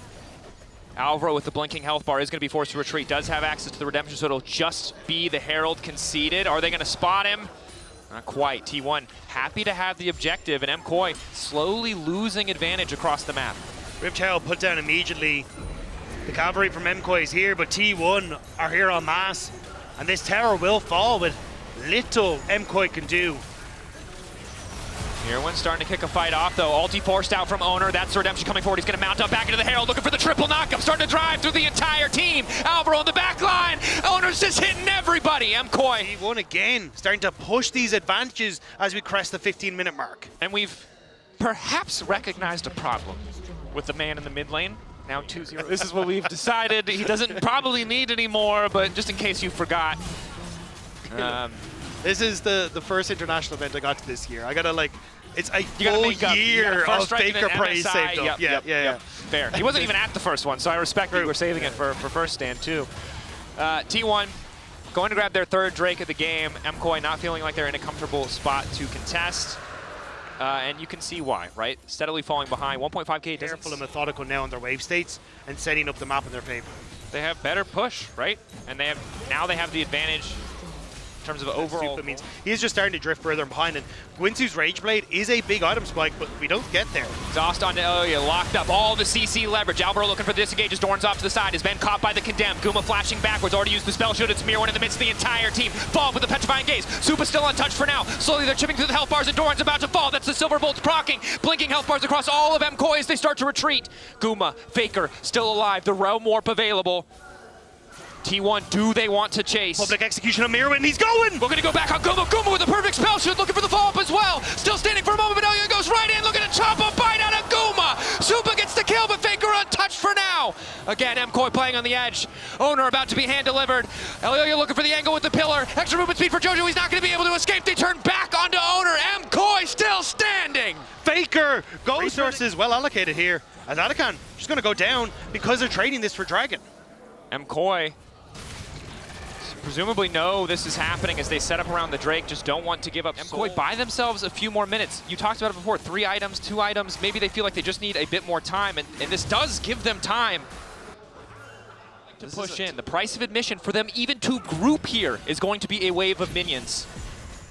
They fail here, they'll only be even further behind. They're betting it all on this play. That's the solar flare, but no immediate follow. Block up onto Jojo Puna is good. Doran going in as well. Jojo Puna flashing forward. They're looking to take out Guma in the midst of the entire fight, but another knockup coming in just in time to keep Guma standing. Mirwin taking him down and moving back out of the fight in the midst. It's the owner taken out as well. T1 ready to come in with the Realm Warp, ready to turn it back. MKoi though, still 3 members strong. Doran debating, where does he go? What is the angle for this fight? Supa's lost the ultimate though. He's now way more vulnerable in this fight, and Doran wants to go for it. No flash available for him though. Elyoya and Alvaro need to protect Supa. So much damage could come out of this vein, but if a single piece of CC connects, there's likely little they can do to stop any further damage. Heal comes in from Alvaro. Objective getting lower. Knockup coming in from Doran. That's Alvaro taking out of the equation, and Faker's now on the hunt looking to zone Supa out as well. Elyoya needs to take away the dragon, needs to deny the soul, and he will do so. Still standing for a damn long time, but not enough to turn the fight. Faker, Doran, Karia, too strong. MKoi might get the objective, but they lose just about it. Step up. MKoi after that last fight don't feel confident to contest. T1 taking the Baron at 29 minutes. And Dracos, he talked about the short range already on T1. Having this is a huge book. Public execution, it looks like they want to get some exit kills in the meantime. Locking up Owner, looking to take him down. Faker and Gumayushi on the way in, but the redemption already used. No other summoner spells. So we'll just be the single pick that will slow down this Baron, but MKoi know that they need to play for more. They can't afford to let T1 choke them out. The Rileys onto Faker though, the slow, nearly enough to keep him in place, but that will slow down this. MKoi overcommit here. Elyoya walk face first into Guma. Lockup is there. Ulti connects from Alvaro. Nice Petrifying Gaze to kick things off, and down they go. MKoi with one more fast play. One more pick, but this time they want the full fight. It's Doran splitting off. In the meantime, MKoi immediately turned back. That's to get them right back into the wall. Lockup for the concussive blows, but the tunnel's keeping Doran standing. All of T1 immediately retreat. They want nothing to do with this. Doran will be sacrificed. T1 punished. Flashless Guma as well, taunting, threatening. Trying to distract the members of MKoi. Flash forward from Jojo, completely whiffs. Owner immediately turns right back. Alvaro tries to find the disengage. Lockup onto Guma does not come through. Mirwin cannot find the angle. Supa still standing for now. Knock back into the wall is good, but Owner wants to take down the bait. He doesn't quite have the damage. Supa still standing, but the rest of MKoi are starting to fall. He splits back into Mirwin. Tumble back into the back line. Knock up from Doran. One more ferocious bite, but the Gadam says not today. Supa standing, but here comes Faker. Faker finishes off Supa and holds the game for T1 in his hands. It looked like Supa might have been able to hold it, but now with the Dragon Soul in T1's favor, what looked like desperation in the fight may just crumble before them. Control ward in the pit though. MKoi didn't take it away, so it means T1 know that they have the time to play slow, to ease into this. Faker flashing forward, trying to get more out of Jojo Puna. Jojo Puna taking his time. The Petrifying Gaze only going to connect onto Owner. Immediate exhaust to follow up. Doran looking for the knockup as well. And just now, Supa's finally able to join the fight. The Realm Warp going to bring only a few minions in, but that's a clutch pick for T1. MKoi separated as they try to contest the mid-wave while keeping their approach on Baron free. And T1 pounce. That was exactly what they needed in the moment. And just like that, T1 are getting objective after objective. Just that bit of difference. They burned so many cooldowns in the setup, but once they get that pick, full confidence to send it on the objective. T1 on the precipice of taking the series. MKoi, the cusp of elimination. Have to hold the line. Doran very quickly making his way through that middle turret. The demolish doing work as T1 just letting the minions do the work for them on the bottom lane. There is no one that can really approach these waves, and that wave clear is abysmal on MKOI's side. That it is. Everyone trying to contest Doran, but again, the tunnels are set up. He's not even going to use it if he doesn't have to. Another inhibitor tower falling, likely 2 inhibitors to follow. There is a wave amassing on the top side. MKoi, Worlds starting to sneak away from them as T1 continue to put a stranglehold in this game. Supa walking up stun initially onto Owner, does still have access to the GA. Double ultis, both supports trading. To find one fight that can fall into another, that can maybe get that domino going in their favor. Once more into the abyss, once more from Movistar Koi. Owner locked up for a brief moment, on the hunt used. MKoi retreating back to the river, but unbreakable down for Alvaro already. Oh yeah, isolated. 5 members grouped for MKoi. Super Minions in the base as MKoi start the Elder. They need to find this fight now and quickly. TP there for Doran, and he's immediately going to use it to go to the base. He wants to threaten the back door. MKoi don't have great tools to respond to this. T1 just need to keep the pressure on, and Doran will end the game. Owner with the knockup to keep things going. Carrier there as well. Rise with the Realm Warp. It's Faker and Guma alongside Doran to try to end it all. Mirwan doing his best to hold the line. TP coming in for Jojo Pune. They're not going to be able to cancel it. Mirwan, Jojo Pune, they need to make this work. They don't have the angle. Guma with a perfect spell shield is still going to remain standing. T1 move on to the top 8 at Worlds 2025. MKoi are sent packing. We'll see exactly what they want to go for here. Most likely for Keria. Again, it could still be the Pantheon as the support. I don't think it will be. No, it'll be Keria's Rakan as the final pick of the draft here for T1. Yeah, pretty good matchup into the Braum. All the extra movement that Rakan does have here for that one. And honestly, the engage with that Realm Warp, and AL should be able to keep T1 at bay. I don't even think T1 can test here. Yeah, for sure. With how much pressure Flandra has in the 1v1, the Rek'Sai has a Sion under tower already, and you see Flandra proxying even, so T1 looks very good for them, or excuse me, AL looks very good for them to grab the grubs. Will T1 even try and answer anything on the other side of the map? What I commented earlier, 3 Void Grubs with a side laner that's already winning this hard. This is AL. There's not a kill on the board, and Flandra's forcing down the first turret 14 minutes into the game. Now T1 starting up the second Drake. They want to try to keep stacking here. Keria disengaging as AL's on the approach. T1 grouped up as 4. The Drake is down to 2,000 HP. Faker joins up with everybody. It's a 5v5. They go in immediately as Doran tries to lead the charge with the flash estimating smash, but he's only going to be beat down himself. A lot of damage on the Doran, but he is not down. Carry into the back line. The major engage from T1. Tarzan finds a supreme display of talent and making a 1-for-1 so far. But T1 have the health bars. Faker rides the Weaver's wall as Carrier's about to die into the back line. But Kyle falls. Tarzan falls. T1, they'll lose Keria as Gumayushi fights back, and Shanks is on the run. Faker and Guma looking for a little bit more with the piercing arrow going over the wall, and Faker's ready to flash. Another rock is thrown, and Shanks is buried. They're gonna grab this one. No Guma around to steal it. Yeah, it looks like instead T1 going to try and push in mid and collapse onto the spot. Put a stop to the T1 team fight. And look at this, the river control for T1 is pretty early. Yeah, for AL, it has to be a way of finding a bypass to Doran. But Flandra going in. Yeah, Flandra goes in for the flash. He wants to try to find Faker here. Needs a little bit more damage. Ulti to drop the aggro, and Shanks gets the kill. TP coming in from T1, but it might... We've got Otacon here. T1 pushing on top side, trying to set up around it very early on.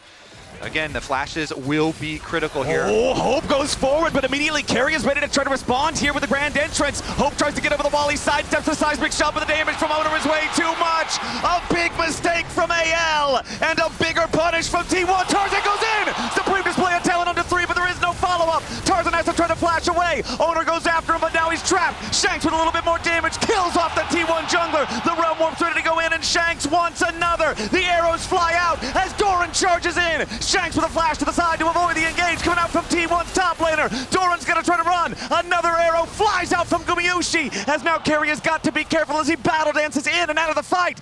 Hold on, we've got a respawn from Kyle. He teleports back, and now it looks like AL is gonna take the opportunity to go after the Otacon. AL have to try and rush this. They know that they've only got a couple of seconds until Owner's back up, and he has that ultimate available. The interrupt is huge because that will stop T1 responding with the dragon.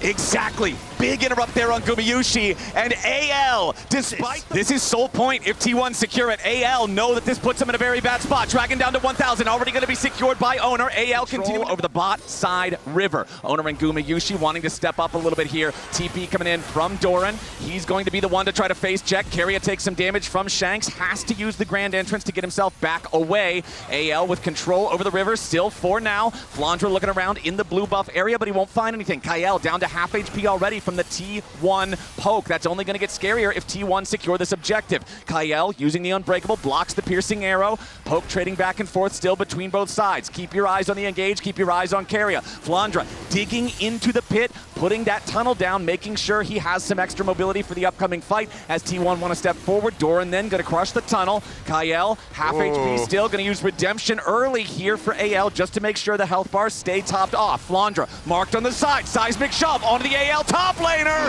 Chain CC on the Flandra, he's already down. T1 have found the pick. Supreme display of talent. Try tries to hold the line, but into the back line goes Owner. Hope is being chased. Tarzan's being killed. Anyone's Legend is being crushed as Shanks tries to fight back in a 1v4, but he'll get nothing but an epitaph as T1 kill 4 and take Soul. T1 go fishing and they find Flandra. They pick him off and they decimate AL in the team fight.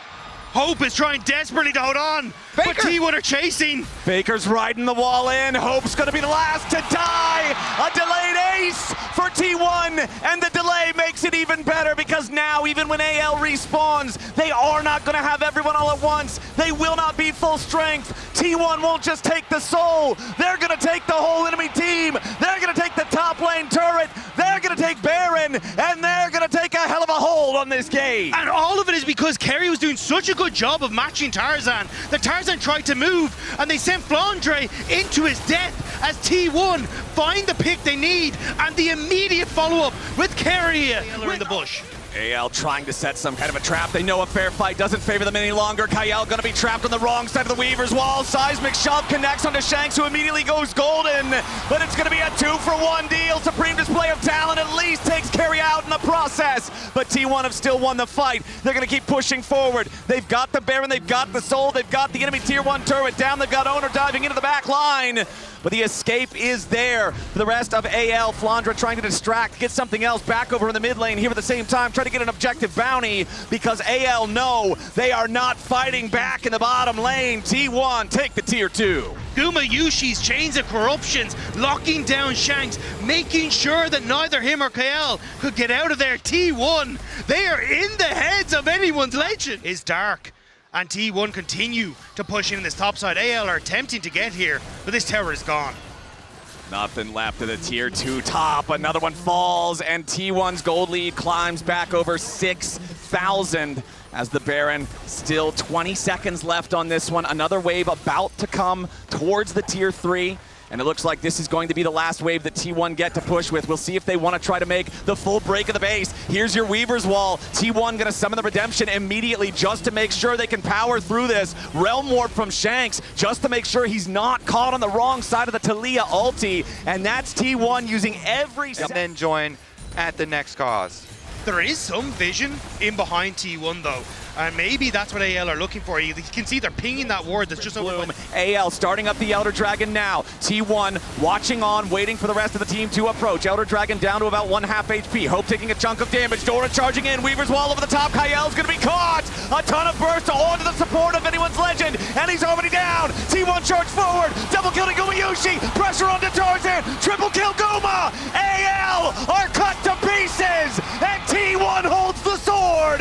Flandra's last to die, and ace for T1 will be the end of game 1. Great force there from T1. They use their wallets and they destroy AL at the Dragon one more time. Doran putting the last touches here on the Nexus turrets. The Elder Dragon is claimed, but there's no one left to execute. The game was quiet. The game was close for so very long. But when it came down to the clutch, it's T1 who prove why they are the reigning back-to-back world champions. They out-team fight AL, and they'll take the first game in this best of 5. Try and go for something like the Ona. You still end up in melee range with a Galio, which is not exactly great, but it's the Anivia. Faker Anivia as the 5th pick of the draft here for T1. That sounds painful for Galio. What is Galio gonna do? You see Tarzan coming down for the Wukong level 3 gank potential here in the bottom lane. Keria goes in with the dredge line. A lot of damage onto Kyle. He flashes away. Goyushi flashes after. One more spinning axe is gonna do it, but no! Hope denies it. Trying to time this so Owner can be in position right as the wave is ready to crash. They don't want to allow Flandra to try to clear this out. Canamini going to absorb it here with a start. Wind becomes lightning. Flandra with a flash away. Doran going to burn him down, but he needs a little bit more damage with the flame spitter. The turret was so... 6, eyeing up Faker on the Anivia in this mid-wave. He's looking for that public execution, and he finds it. Faker gets jumped on. Flandra coming in, trying to proc the rebirth, and they get it. They've scrambled the egg, and there's the feat of warfare for anyone.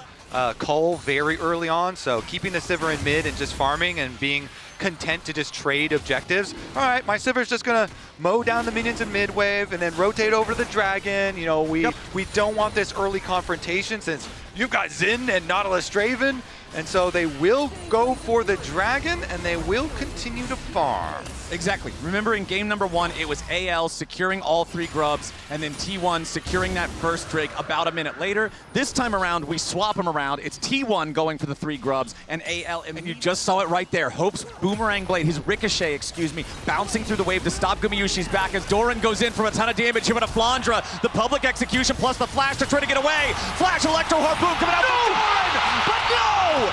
It's Flandra with reinforcement from Shanks for the shield, for the outplay to stop Doran in his tracks. Wait a sec!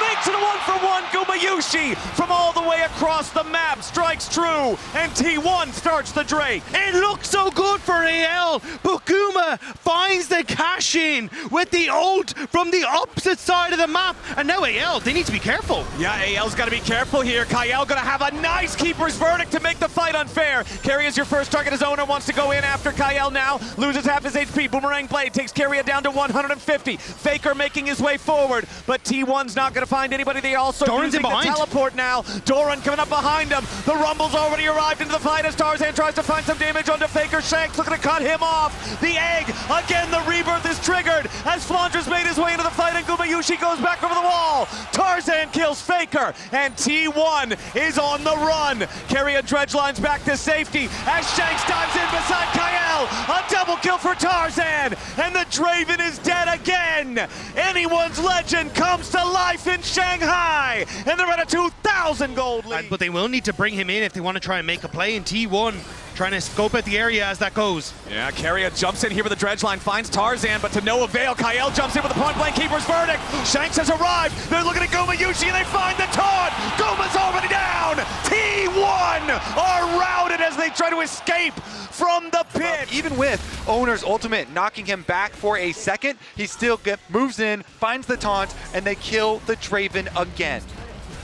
Very careful about their positioning. Faker himself a little worried about his positioning. Yeah, he's getting caught out here by Flandra. Public execution, though, not lined up TPs correctly. Now Flandra has to flash away. T1 committing to look to find the kill onto the Mbessa. Owner goes after it, needs the third talent strike, and Doran's damage is enough, but off to the side at the same time. Hope is going in. It's another kill traded back as Gumayusi dies once more. Anyone's legend, they want a second, and they'll find it. A double kill to Hope as T1 reinforcements are coming in, but they're a little too slow. Rift Herald summoned up here in the mid lane. Tarzan, Kael, and Hope gonna knock down the tier 1 turret, and now they're gonna drive it straight into the tier 2. Tarzan at the wheel. He'll slam that one right on in. Equalizer from Doran needs to be used just to clear the wave as Hope knocks down the minion spawning for T1. Faker's gonna take the turret up there in the top lane, and it's AL with more men on the Rift looking at Drake number 3. Yeah, Hope's got an infinity edge and he wants to use it. He flashes over to follow Guma. He knows. He wins. Anyone's legend,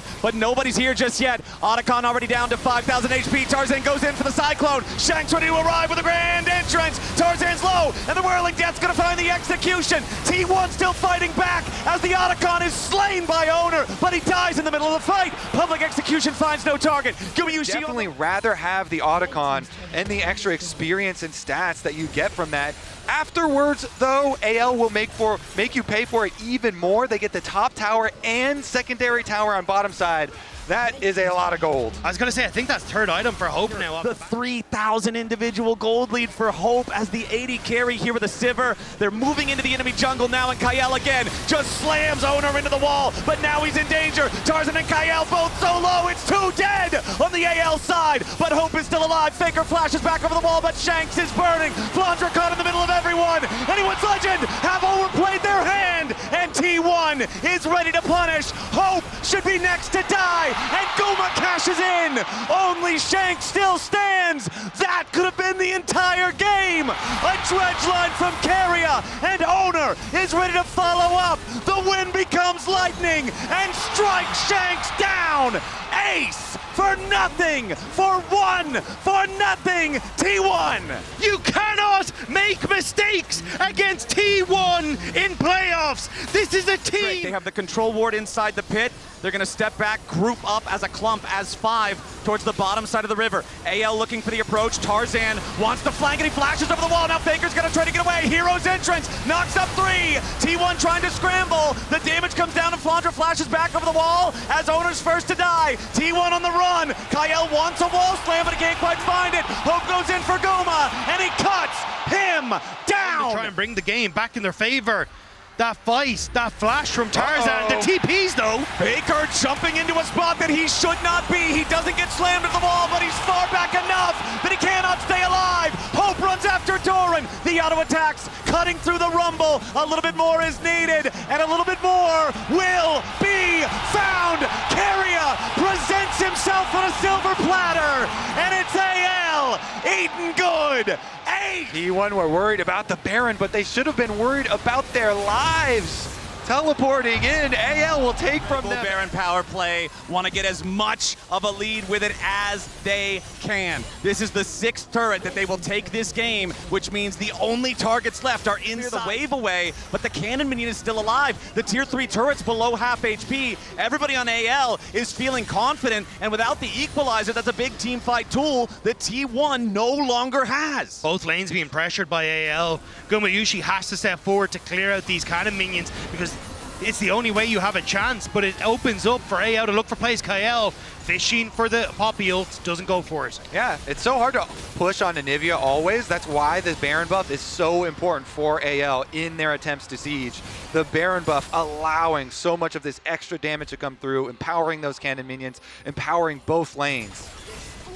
All right, top lane about to be the next target. Flandra wants to crash the wave. Still 1/3 of the cooldown left on the equalizer. Tarzan takes a little bit of damage here, but again, it's nothing super serious. Shanks leads the charge. Tier 3 turret drops to a colossal smash from Shanks as AL has found their way into the enemy base. T1 scrambling, regrouping between the top and mid lanes as they do want to continue trying to defend the turret. AL's gonna take their time though. Now they focus on the top lane, tier 3. Flandra's already got the wave. Hope steps up. Second tier 3 turret eliminated as T1 continue to retreat. Anyone's Legend still playing it nice and slow. Inhibitor under siege top side first. Hope plus the cannon minion, more than enough to take that one down. Mid lane's already down. Those 2 inhibitors within fight for this. It's not Soul, it's not worth it.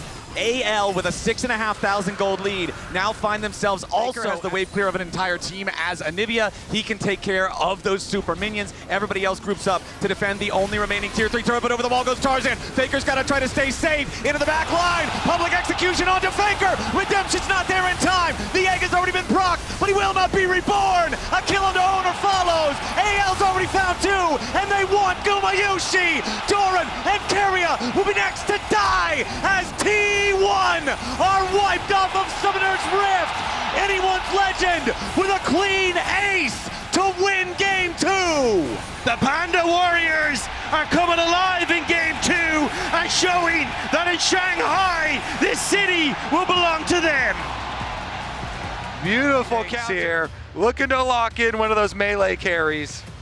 I really like this adaptation here if they go towards the Yone. It gives you a really strong matchup in the mid lane that you can look to bully through, and you end up with the constantly roam up to mid lane as well, and Faker is getting dangerous. Yeah, Faker walks too close to the brush. The deadly flourish right after the EQ coming in from Tarzan. Faker still on the run. AL thinking about going further. There's your fate sealed. Shanks goes in. First blood over to Hope. Anyone's Legend Turns into that, plus the dragon right after. Yeah, I mean, Faker is the one who wanders into the darkness of River, but Owner's the one who pays the price for it. Total control over the grub pit. They've brought everyone up here, so Doran's going to get some free firing time on the bottom lane turret. Try to get some plates out of that one. We'll be able to secure the first, maybe even the second down here. But this is the style of play that Anyone's Legend were so well renowned for, but Hope under pressure now. Yeah, Keria wants the pull, and he finds it onto Hope, who immediately tries to get away with the bomb right over the top. They take him down. Gumayushi gets the kill.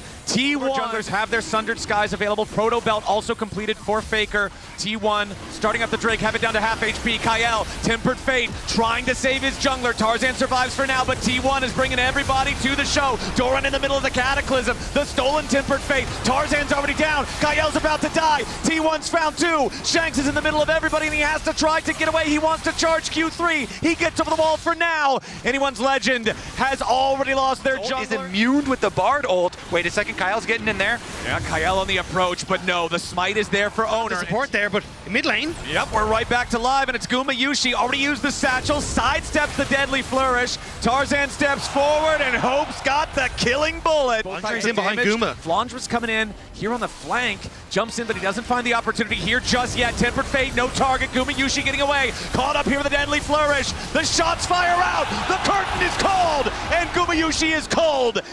For tower pressure and the Rift Herald. And Anyone's Legend gets the first turret. They've got the 3 grubs. They had the opportunity to force that down to the top lane before Doran could get the first turret down in the bottom lane at the same time. And that means decide where they want to go. They're staying nearby for now as Faker throws out the Tempered Fate to slow down the Drake a little bit. AL secures the Drake. They try to defend the tier 1 over in the mid lane here at the same time. Ulti from the Aurora keeps the structure standing, but Gumayushi has the satchel to complete the trade. Dragon for AL, tier 1 turret for T1. Yeah, T1, wait a second. Nice Tempered Fate there, flies out from Kael, and now they're looking to go in after Keria. The Mega Inferno bomb's not gonna matter. For everybody except for Faker, Tempered Fate, no target connection there, but AL is going all the way in. They want Gumayushi, who already gets away, so they're gonna switch over to Keria now instead. Owner trying to fight back as Shanks is in the middle of everybody. He snaps back. Keria dies first. Immortal Shield Bow keeps Shanks alive as AL are now continuing to retreat. Kael and Shanks very low.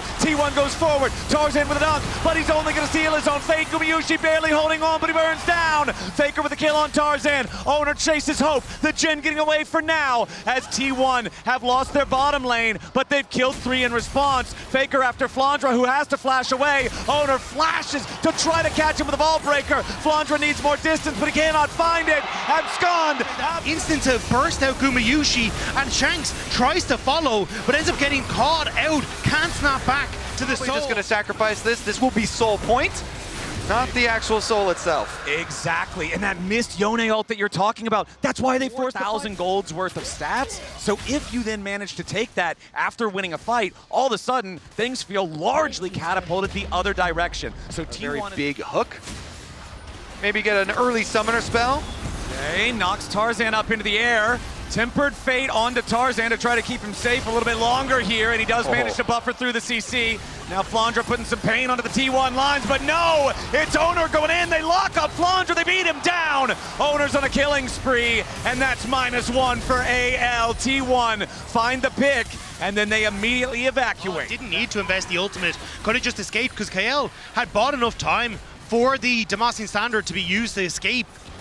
But now T1, another tower, more pressure to push AL back as Faker. Fight is coming, but if Faker can't get away, this could be very problematic. Yeah, flash immediately into the binding. Tempered Fate right after. Faker trying to get away. Goes golden to buy himself an extra second. Through the wall they go. Tempered Fate from Faker keeping himself alive as Doran's under the back line. Hope is under pressure. Faker's still alive for now. Hope gonna be cut down. Doran going in and Faker's already cut down first. Hope next to die. It's a 1-for-1. AL's in the middle of everybody as Tarzan has to try to get away, and Carrier's gonna be focused, but he finds a pull over the wall beforehand. Flandra pulled in, but Doran shut down. Gumayushi over the wall with another satchel as Tarzan wants to find a little bit more, but he dies. Gumayushi and Owner working together as Guma dies to Shanks. Owner wants another. Flandra needs to get away, and he hops between worlds. The Owner can't chase him down. Flandra gets back over the wall, and Shanks is ready to flash. Owner will get knocked into the Guardian Angel. Carrie is the only one left alive, and that Guardian Angel will not hear the prayers of... To scrap their way around, and that is the soul for Anyone's Legend. Yeah, Owner's still dead for another 5 seconds. Unless you have some sort of a miracle blunder from the side of AL, there's no way. AL, off the back of a pick, will claim the Mountain Soul. It's a MasterCard priceless moment. On T1 side, and anyone's legend know it. You can see it there. They've been on it for a while, only half HP now. Yep, but they are not backing off just yet. Kael fires out the Tempered Fate, but he won't find a target. Keria wanted to pull, but he misses everybody. T1 backs away from the objective now as the Tier 1 turret also dies here in the mid lane. Force T1 to come to them. And T1 are ready to answer the challenge. Faker with a teleport ready to join up as immediately the engage comes out from Tarzan. The target is Keria. The Shank Seal finds everybody! Thanks to the back line as Gumayushi tries to get away. He's scattered, but he's knocked down by Tarzan. Faker scrambling as Kael and Hope chase after him. Doran's going to be the next target, and anyone's legend have forced the world. Sure, the entire stadium has erupted here in Shanghai. And the gold lead now back under the command of AL. They've got the Dragon Soul, the Elder spawning in less than 1 minute. The binding into the wall does not connect to Kael, but now T1 is overextended. Owner's in the middle of everyone. That's your jungler right before Elder, but the TP is a mistake from Flandra. He's shut down already. Owner's Guardian Angel will not save him. It's a 1-for-1. Yeah, Guardian Angels, though, are up for Tarzan. They are up for Shanks. AL, such an advantage. T1 trying to approach. Doran's going to be the point man, trying to make his way in there as Gumayushi continues to throw bouncing bombs. Elder Dragon down to 3,000. Fate Seal cuts through, but the stasis is going to lock everybody up. Tarzan's going to be your focus. Mega Inferno Bomb over the top of the Elder is secured by anyone's legend, and they're continuing the fight. Faker is about to be executed as Doran falls too. Anyone's legend is murdering T1. Curtain Call fires out. Most of the bullets won't find their target, but they won't need to. The final shot in Gumayushi is the victory shot for anyone's legend. And they will head towards that T1 Nexus, taking this game, getting themselves to just 1 game away from what no other LPL team has ever been able to do. They will put T1 to series point here.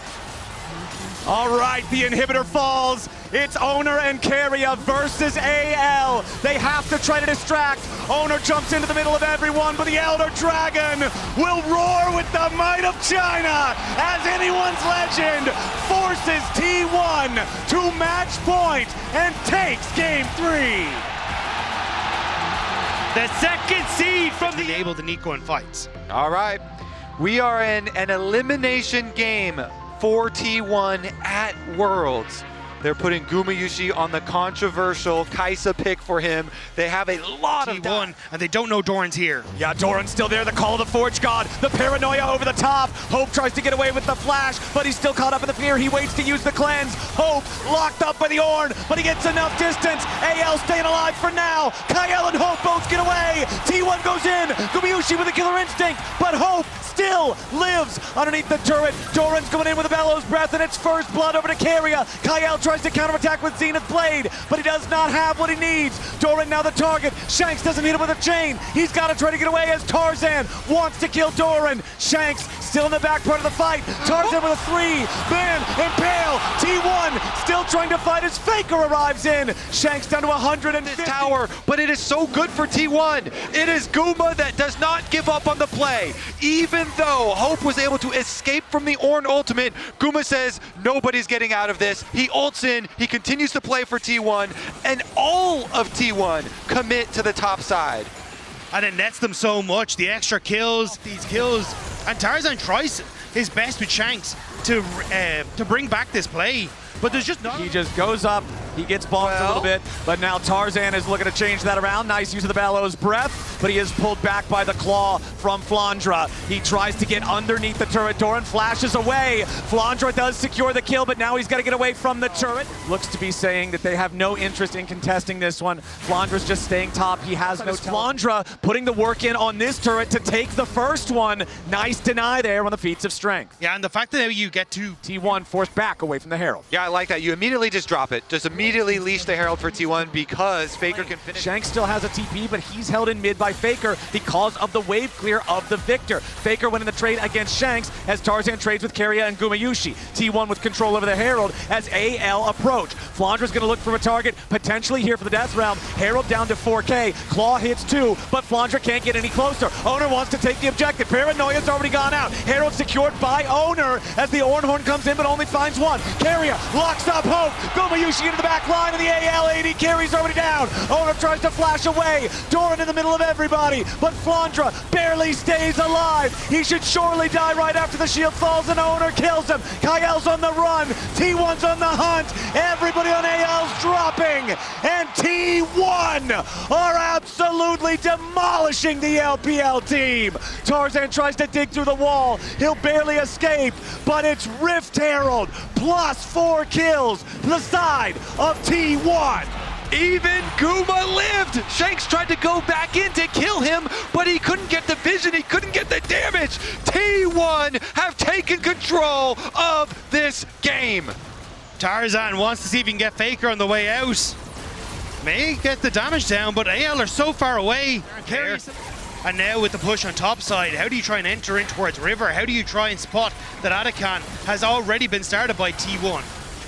AL charged with a nearly impossible task. They are going to walk forward. They are going to see the Otacon started. They're bringing in the teleport.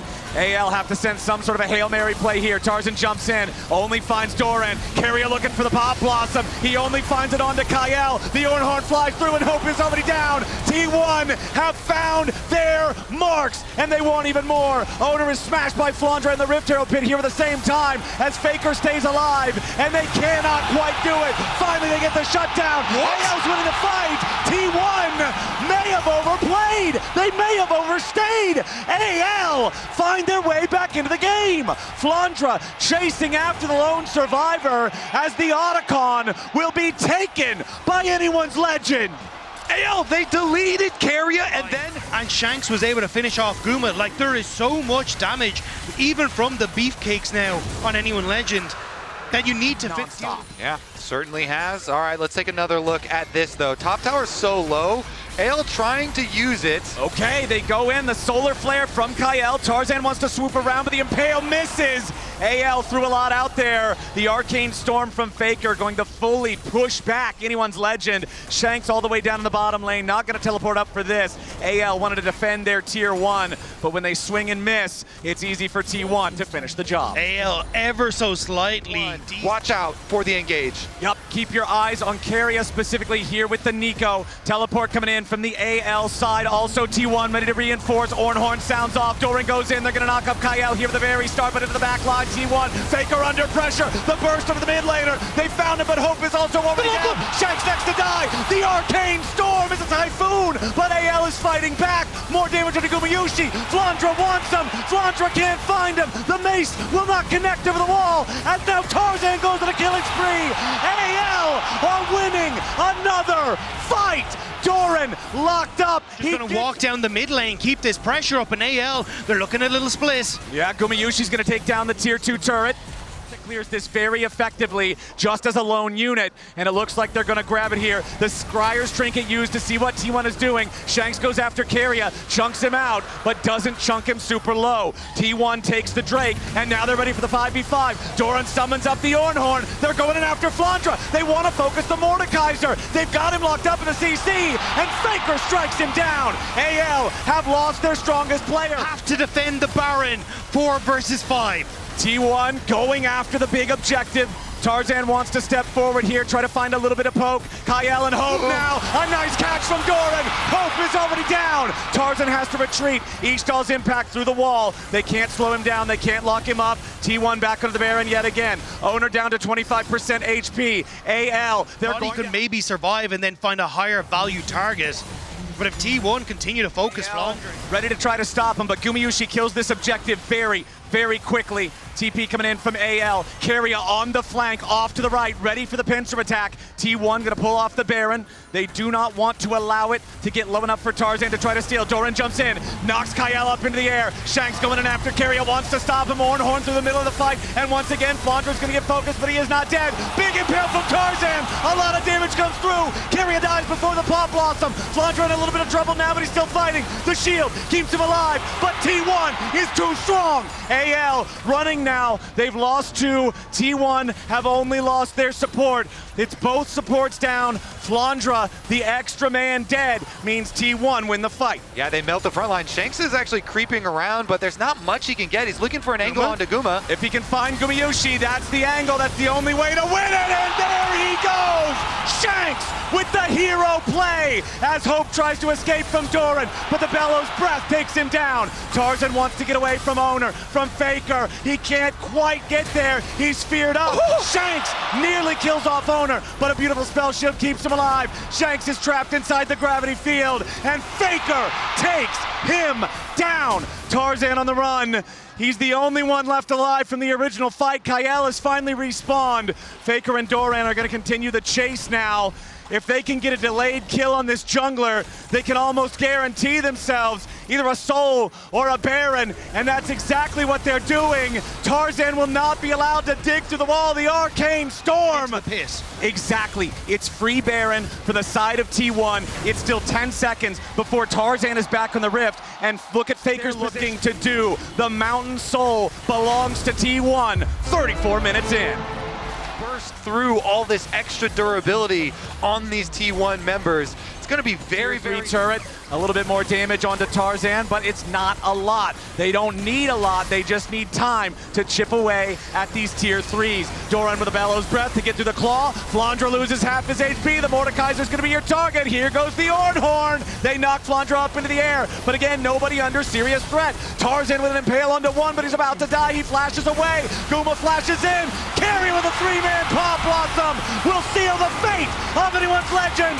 Guma with a triple. Guma with a quadra. Only Flandra stands. Gumayushi finally dies, but AL will die with him.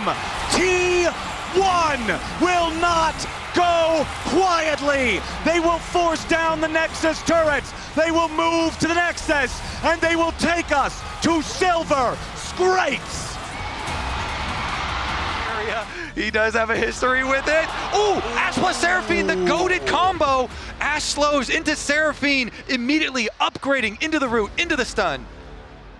And what a terrifying bot lane that is to try and play against, because if anything lands onto that Jinx, she's going to be locked down immediately. And Ash might, but it's bot lane that might be in trouble. Yeah, Gumayushi and Keria having to back away. The zap does not connect on Gumayushi. Tarzan down here in the bottom lane. Guma wants first blood on the Kael. It's going to be secured by Keria. A 1-for-1. But Drake will sneak away. He's on vision, but able to steal it away.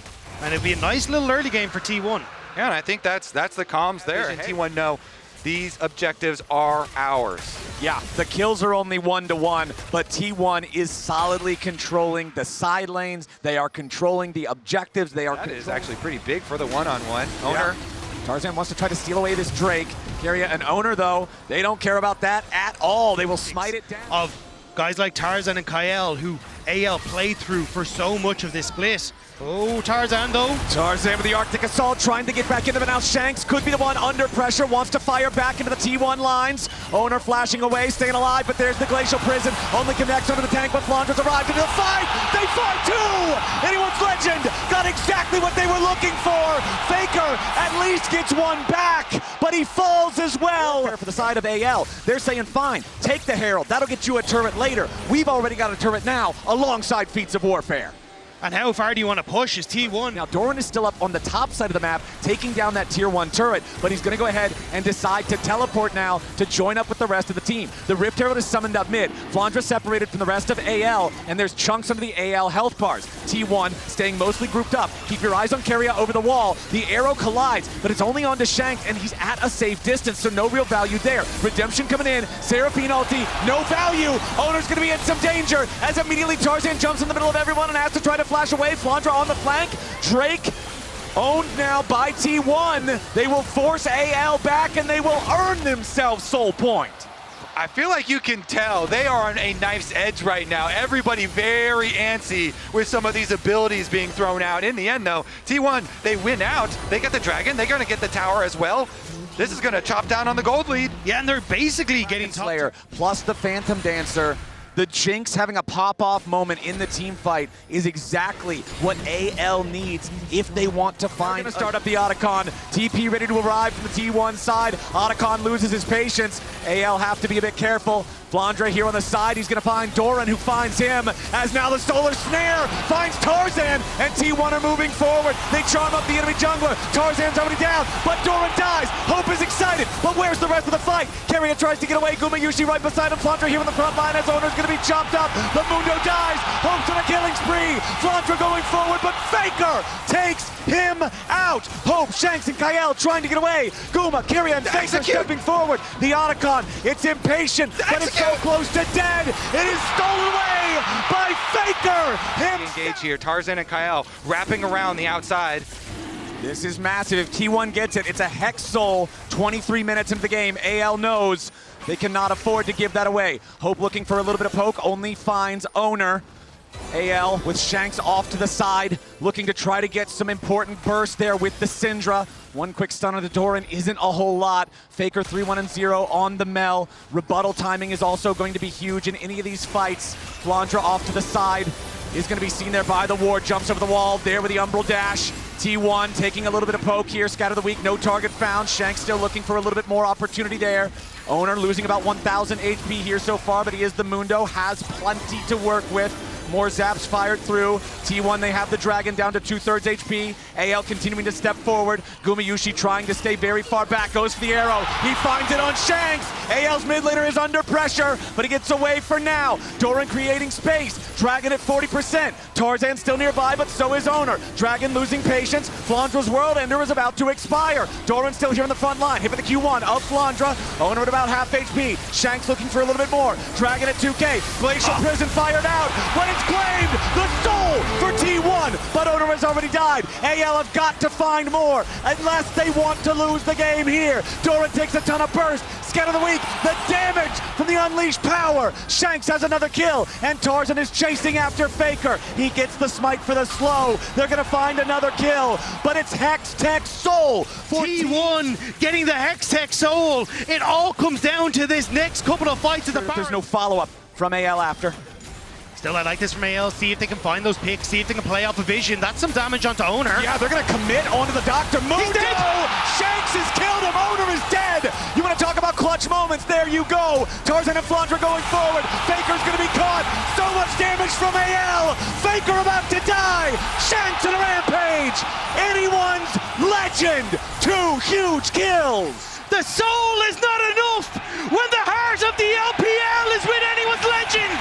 They will move over towards the Baron as Shanghai erupts. Doran, Keria, and Gumayushi, 3v5 if nothing else. They need to stop the Baron from going over to AL right now. Shanks on the side, no ulti available for the Syndra here just yet. Tarzan over the wall wants to go in after Keria. Infernal Chains are going to connect. This Seraphine is down. Tarzan is traded, but Doran has died too. It's Gumayushi against anyone's legend as he tries to kite and fight, but he's stunned. Good night, but kill for Shanks.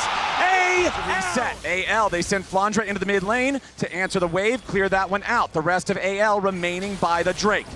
You have to be so careful as AL. One of these spells lands and that Hex Tech Soul slows you. It can give T1 the opportunity to chase you down as Flandre on the reset picked up his GA.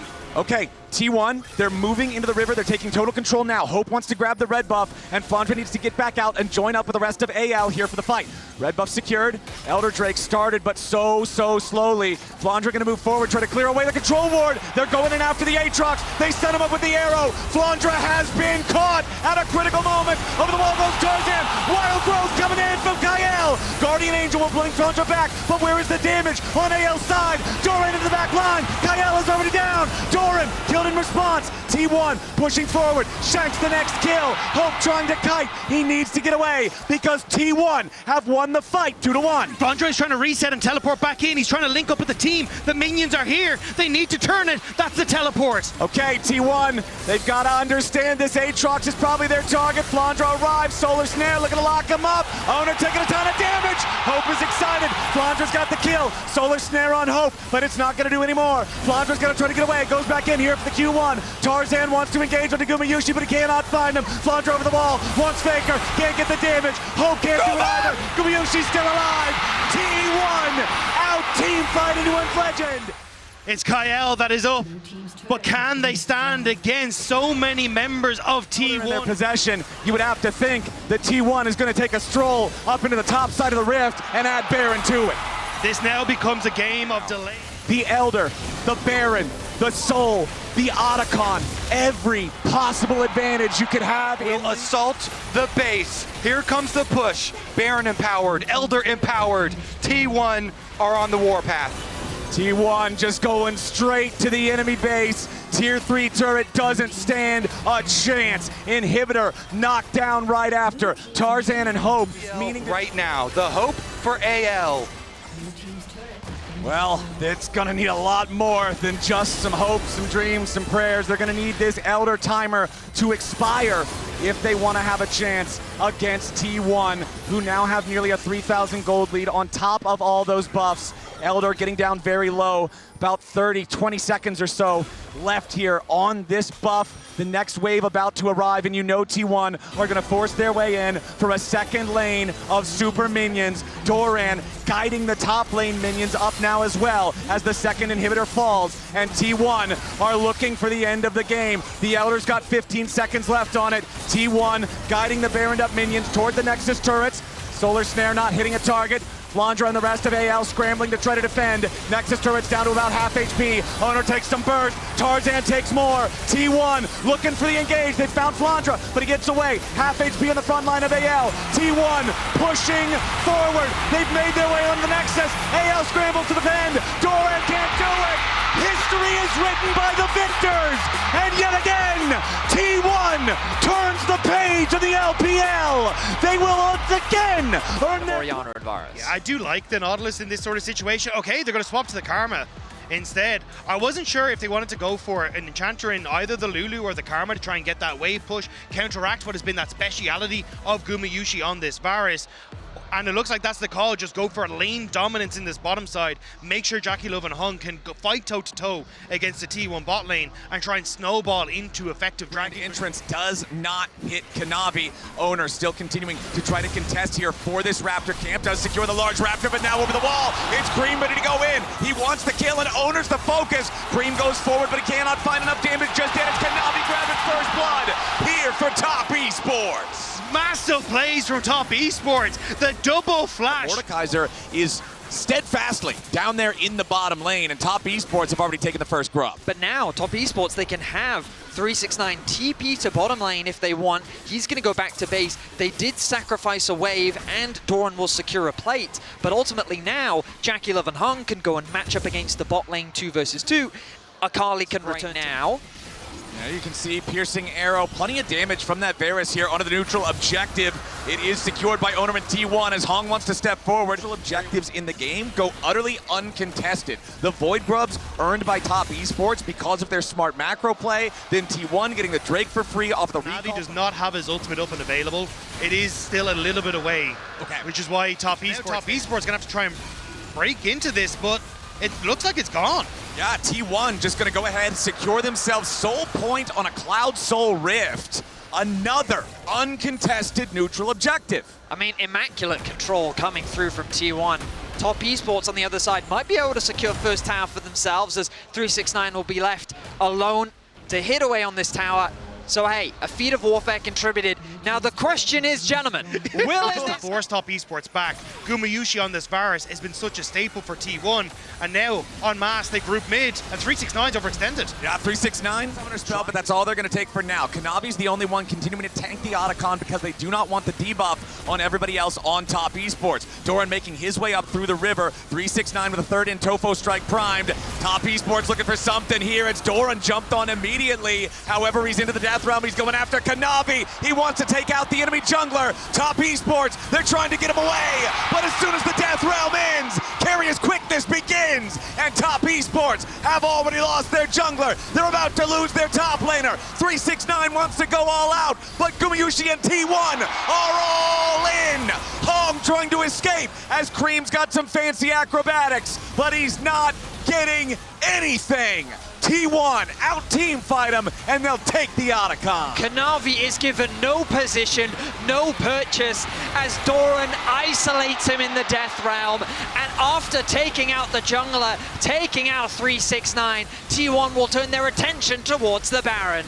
Betty, as you talked about the value of one fight, and this is the fight they won. And it's because Doran just rips Kanavi out of existence that makes it so easy. That Engage is gone. Jackie Love and Hong. You just sit on top of the little Christmas light and press R as soon as it returns to a champion. Well played there from T1, now over 2,000 gold ahead. And my friends, we have 45 seconds left until the Cloud Soul spawns. Hong in some danger here, has to flash away. Carrier ready to go after him again with the quickness. Feet of Warfare finally claimed at 27 minutes by T1. And they are just barreling down the bottom lane. Gumayushi gonna get healed up by Redemption, but no! Cream's already got the assassination. He dies in response as Kanavi continues spinning forward, looking for a little bit more. The ricochets from Jackie Love. He needs more, but he can't find it. A double kill to Faker as Owner finishes Jackie, and only 369 is left. T1 again win the fight with 10 seconds left until the Cloud Soul spawns. Top Esports threw the Hail Mary, and it was so close to looking good, but intercepted at the last second. And now it's T1 with members on the map that will secure the Cloud Soul, although there's a little bit of a spot here. Yeah, looks like Hong might have made a mistake, stepping forward to try to help his top laner. Doran brings Hong into the Death Realm instead. You will not be able to catch back up to the Karma to guarantee the kill, but now it's Faker joining up with his top laner for the extra damage into 369. The Cassante tries to get away, and he outpaces the Claw to do so, but the entire time it was Owner. It got a little scary for T1 on the bot side of the map. It felt like that Jackie Love had really woken up in this game, but Kanavi once again isolated. Shockwave! Shockwave from Faker to burst down the enemy jungler. Kanavi has never found his angles in this game after that first blood. Cream of the Wall wants something. They'll give him a burial. Gumayushi with the kill. 9-3 for T1. Everything Top Esports tried early was completely canceled, and T1 is showing them how to make plays now. 369 just trying to escape some of the damage. He's the only one alive for a game that had one kill at 24 minutes. T1 are about to end it. 30 minutes in. Respawns are not even here. 369's the only one left, and they want to try to grab the ace on the way out. T1, it was a slow burn, but it's Top Esports being put to the fire. T1 just going to pad the stats and take game one. It's a takeover and the bailout to keep someone safe.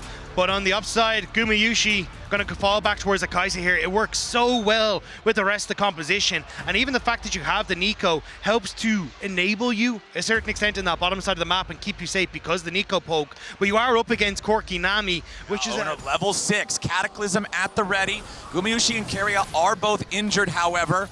We'll see if they want to keep looking for a little bit more, because Faker is also here with a hero's entrance. The Jarvan Galio Wombo combo could be exactly what T1 wants. There are no teleports ready on the Top Esports side to try to reinforce this. Hong's going to be in some danger. Hero's entrance is first blood over to Faker, and it's 2-0 T1. Clean execution from T1 as they shut down the bottom lane.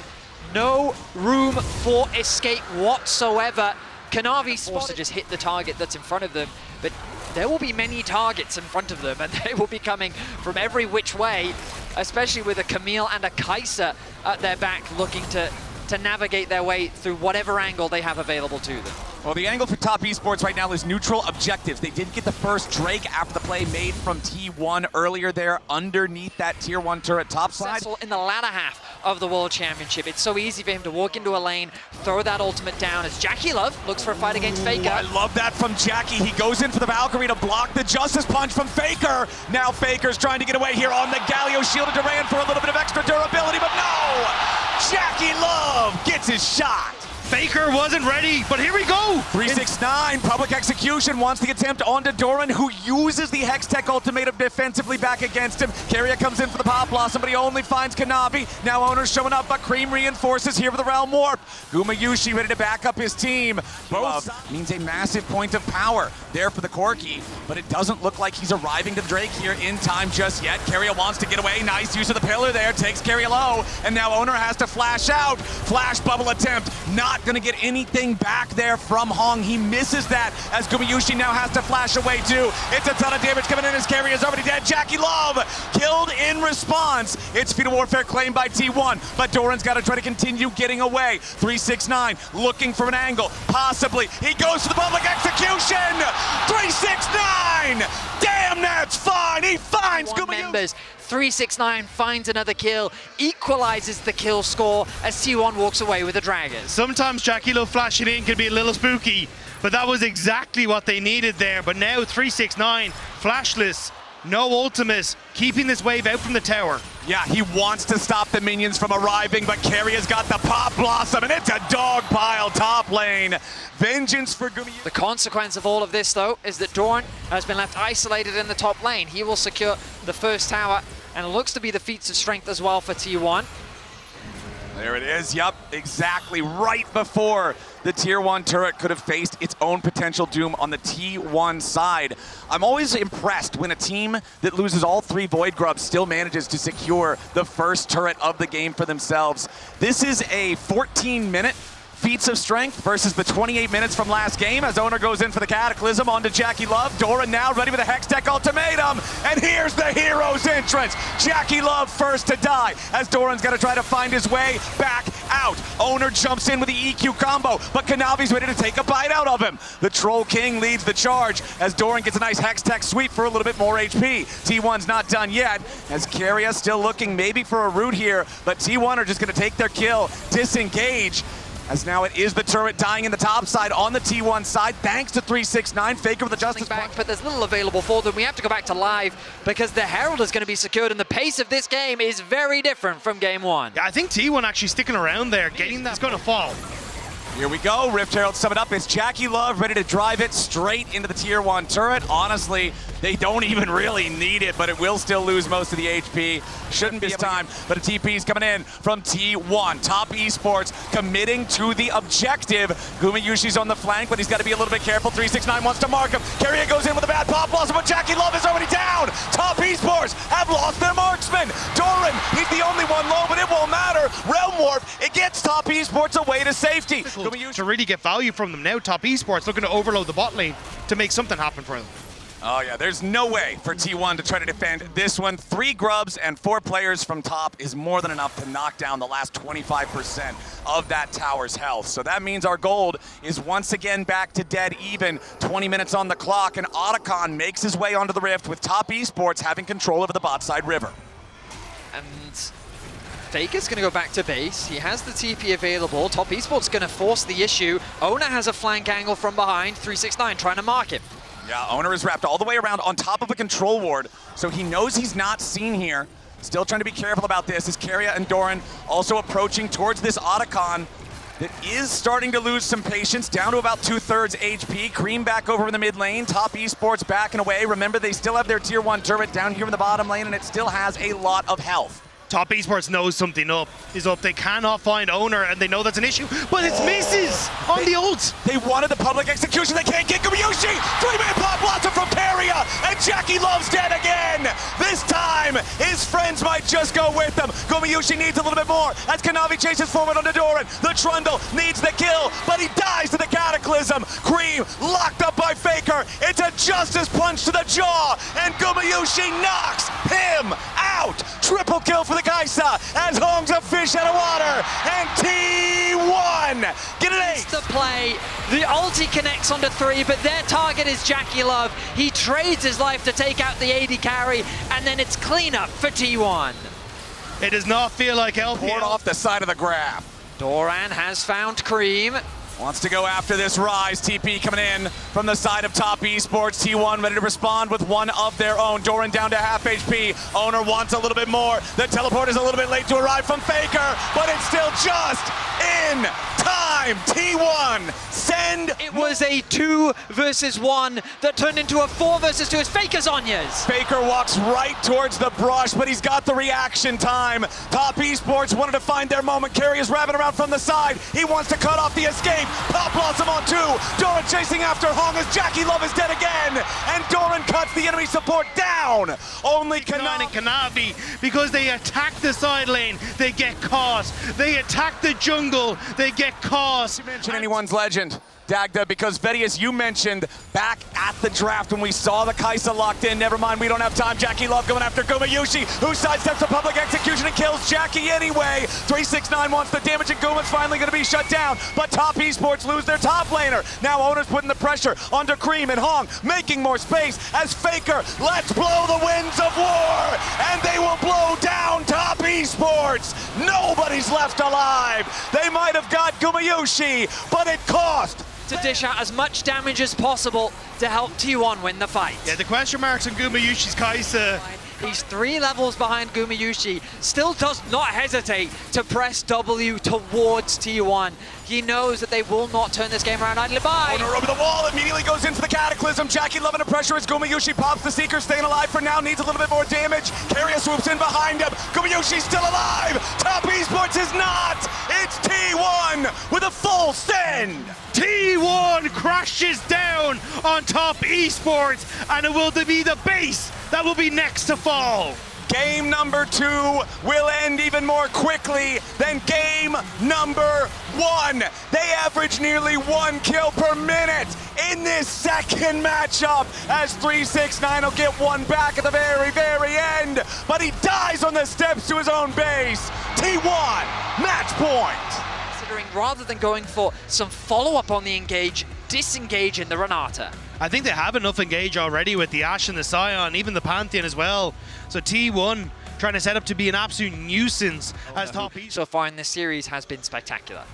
Doran now could be the target, knocked up into the air by 369 Kanavi. He has the river to try to lock him down. Decimating smash won't matter. It's first blood to Kanavi and Top Esports. But Cream doesn't really have the mana to try to punish him. Faker needs to flash away there as Cream goes between worlds, hits level 6, wants to immediately drop that ulti to get the flash out of Faker. Now up in the top side, Ornhorn coming in. Doran's gonna get dove, he tries to pop the shield. He'll die, but 369 will fall too. It's a 1-for-1 here at the top. The first objective of the game, and T1 is looking to secure it. Yeah, just the trade with Top Esports being in a better position on the top side of the map. T1 happy to look for this, and they should be able to continue what has been basically the dragon stacking for them all series long, and enabling the ability to try and play for these team fights later as the game goes on. He can be in positions where Top Esports are trying to make plays, but he's going to look for the reset, and the wave is starting to push out. 369, a little bit of trouble on the bot side. Yeah, Gumayushi making sure he takes this trade as long as he can take it, since there's nothing 369 can do in retaliation. Cream wants Faker. Kanavi goes in. Kanavi takes a lot of damage from the turret, but he gets his man. Now Owner tries to get the follow-up kill, and he flashes for the point-blank Q, so the Kanavi cannot escape this series alive for Top Esports, who are now again looking for a dive, this time onto Gumayushi. Hong wants to try to get away from the turret, but it's a 1-for-1. Guma does enough damage to make it an even trade. But Top Esports area first, but Ornn's about to arrive into the mid lane. T1 get engaged on. Hong's ready to go in, but the hostile takeover over the top tries to keep him alive. Carrier staying up here for a little bit longer. Carrier and Faker are both very low. Faker survives. Jackie Love under pressure. Gumayushi wins the AD carry battle, and Top Esports have already lost 3 men. It's about to be 4. Carrier may have died, Faker may have died, but Top Esports are going to lose everyone. Owner and Doran bury the last one. It's an ace. Absolutely everything, but once that Renata came down, they lost everything. We're not done though. It's a pit coming in for Top Esports. They find Carrier in the enemy jungler. They catch T1 unaware. Now Faker with a rebuttal. Hong still manages to close the distance here with the dread line, but Owner's ready to show up and offer a little bit of assistance. Cream in some danger now. There's the execution. There's the damage. There's T1. Oner and Faker get one back as Top Esports are still on the retreat. Hong now stunned up by the Pantheon. A little bit more damage from a point-blank Comet Spear, and Oner's unstoppable. Top Esports take the Herald in the meantime and try to start the blue buff. Kanavi finds him there as now Doran coming in. Big collision on Jackie Love, and Gumayushi picks up the free payday. No flash on the Draven means that T1 can simply run him down. Oh no, Kanavi!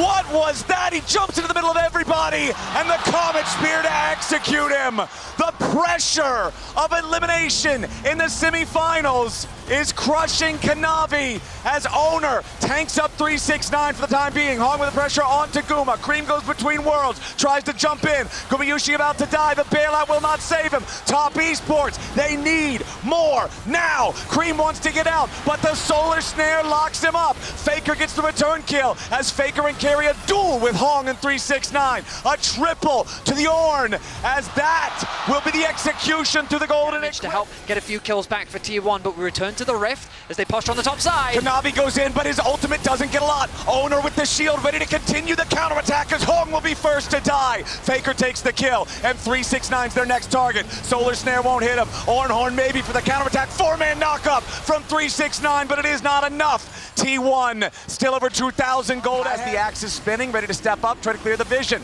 Cream pincering around, looking to try to cut off T1, come in behind him.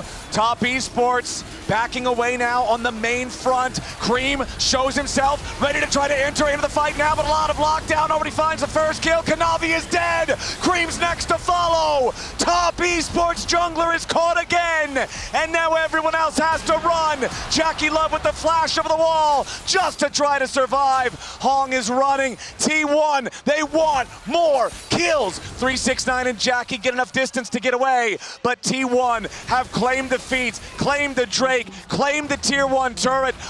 Since 2020, it's been 5 years for Top Esports getting back to this point. They've never made it to the finals, and T1 wants to keep it that way. Faker's the target for Top as he tries to get the root to buy himself a little bit more time, but Faker is shut down. Cream's the target now for T1. Flashes over the wall, but Oner's ready to flash follow. Cream dies, mid for mid. Gumayushi with a flash forward, and he's putting arrows into Jackie Love's back. Jackie gets away with a Kimtech blast cone, but the rest of the arrows continue to focus fire. One more volley takes him out, and Gumayushi gets it done. T1 will not let Top Esports rest. It has been so many years that they've continued to find picks and plays. And Kanavi again just picking the wrong moments. He goes in, he survives for now, but it costs Hong's life this time instead. T1 for 12 years T1 have beaten the LPL in best of fives at Worlds.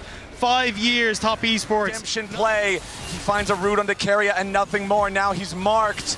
Kanavi trying to do something on the side, but it's Hong here on the front line that's taking most of the burst. Oner still in the middle of everybody. The Redemption coming in to save him, and the bailout does just that. Cream at least gets one. Hong at 200. Jackie Love trying to fight, but the decimating smash guarantees that he can't. Gumayushi knocked down as we've got a 3-for-2 favoring T1. Faker's not even been in the fight though, and Mel is ready to make her arrival. Cream, the only damage really left for the side of Top Esports. Faker pops the rebuttal, and Carry is still alive. Solar Snare locks up the Ornn, and 369. The countdown's about to hit 0. They're just waiting, trying to stall this out as long as they can. Make sure that he's not alive at all for the Dragon Soul. T1 against the LPL at Worlds. Jackie Love forced to flash over the wall. Doran flashing after. Here comes the Comet Spear ready to fly over the top of the decimating smash, but Redemption keeps Jackie alive. Maybe the kill from Kanavi, but no. At least Faker should die here through the bailout, so Cream's gonna get the credit on that one, but T1 aren't done.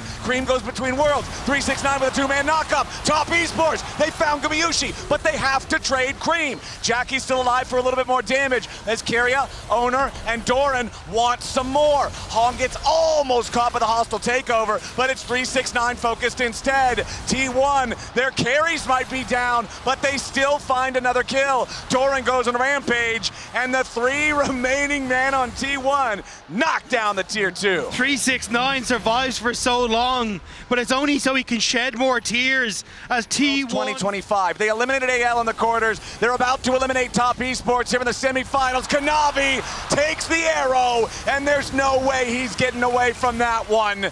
The Baron secured by T1. There's no neutral objectives to care about on the map right now, and there's 35 seconds until the enemy jungler is back alive. T1 and eliminations at Worlds are just a different beast altogether, and Top Esports are all too familiar with it. Quarterfinals, semifinals, it does not matter. T1 only see victory. T1 with the Baron pushing into the enemy base now. Doran happy to tank the turret.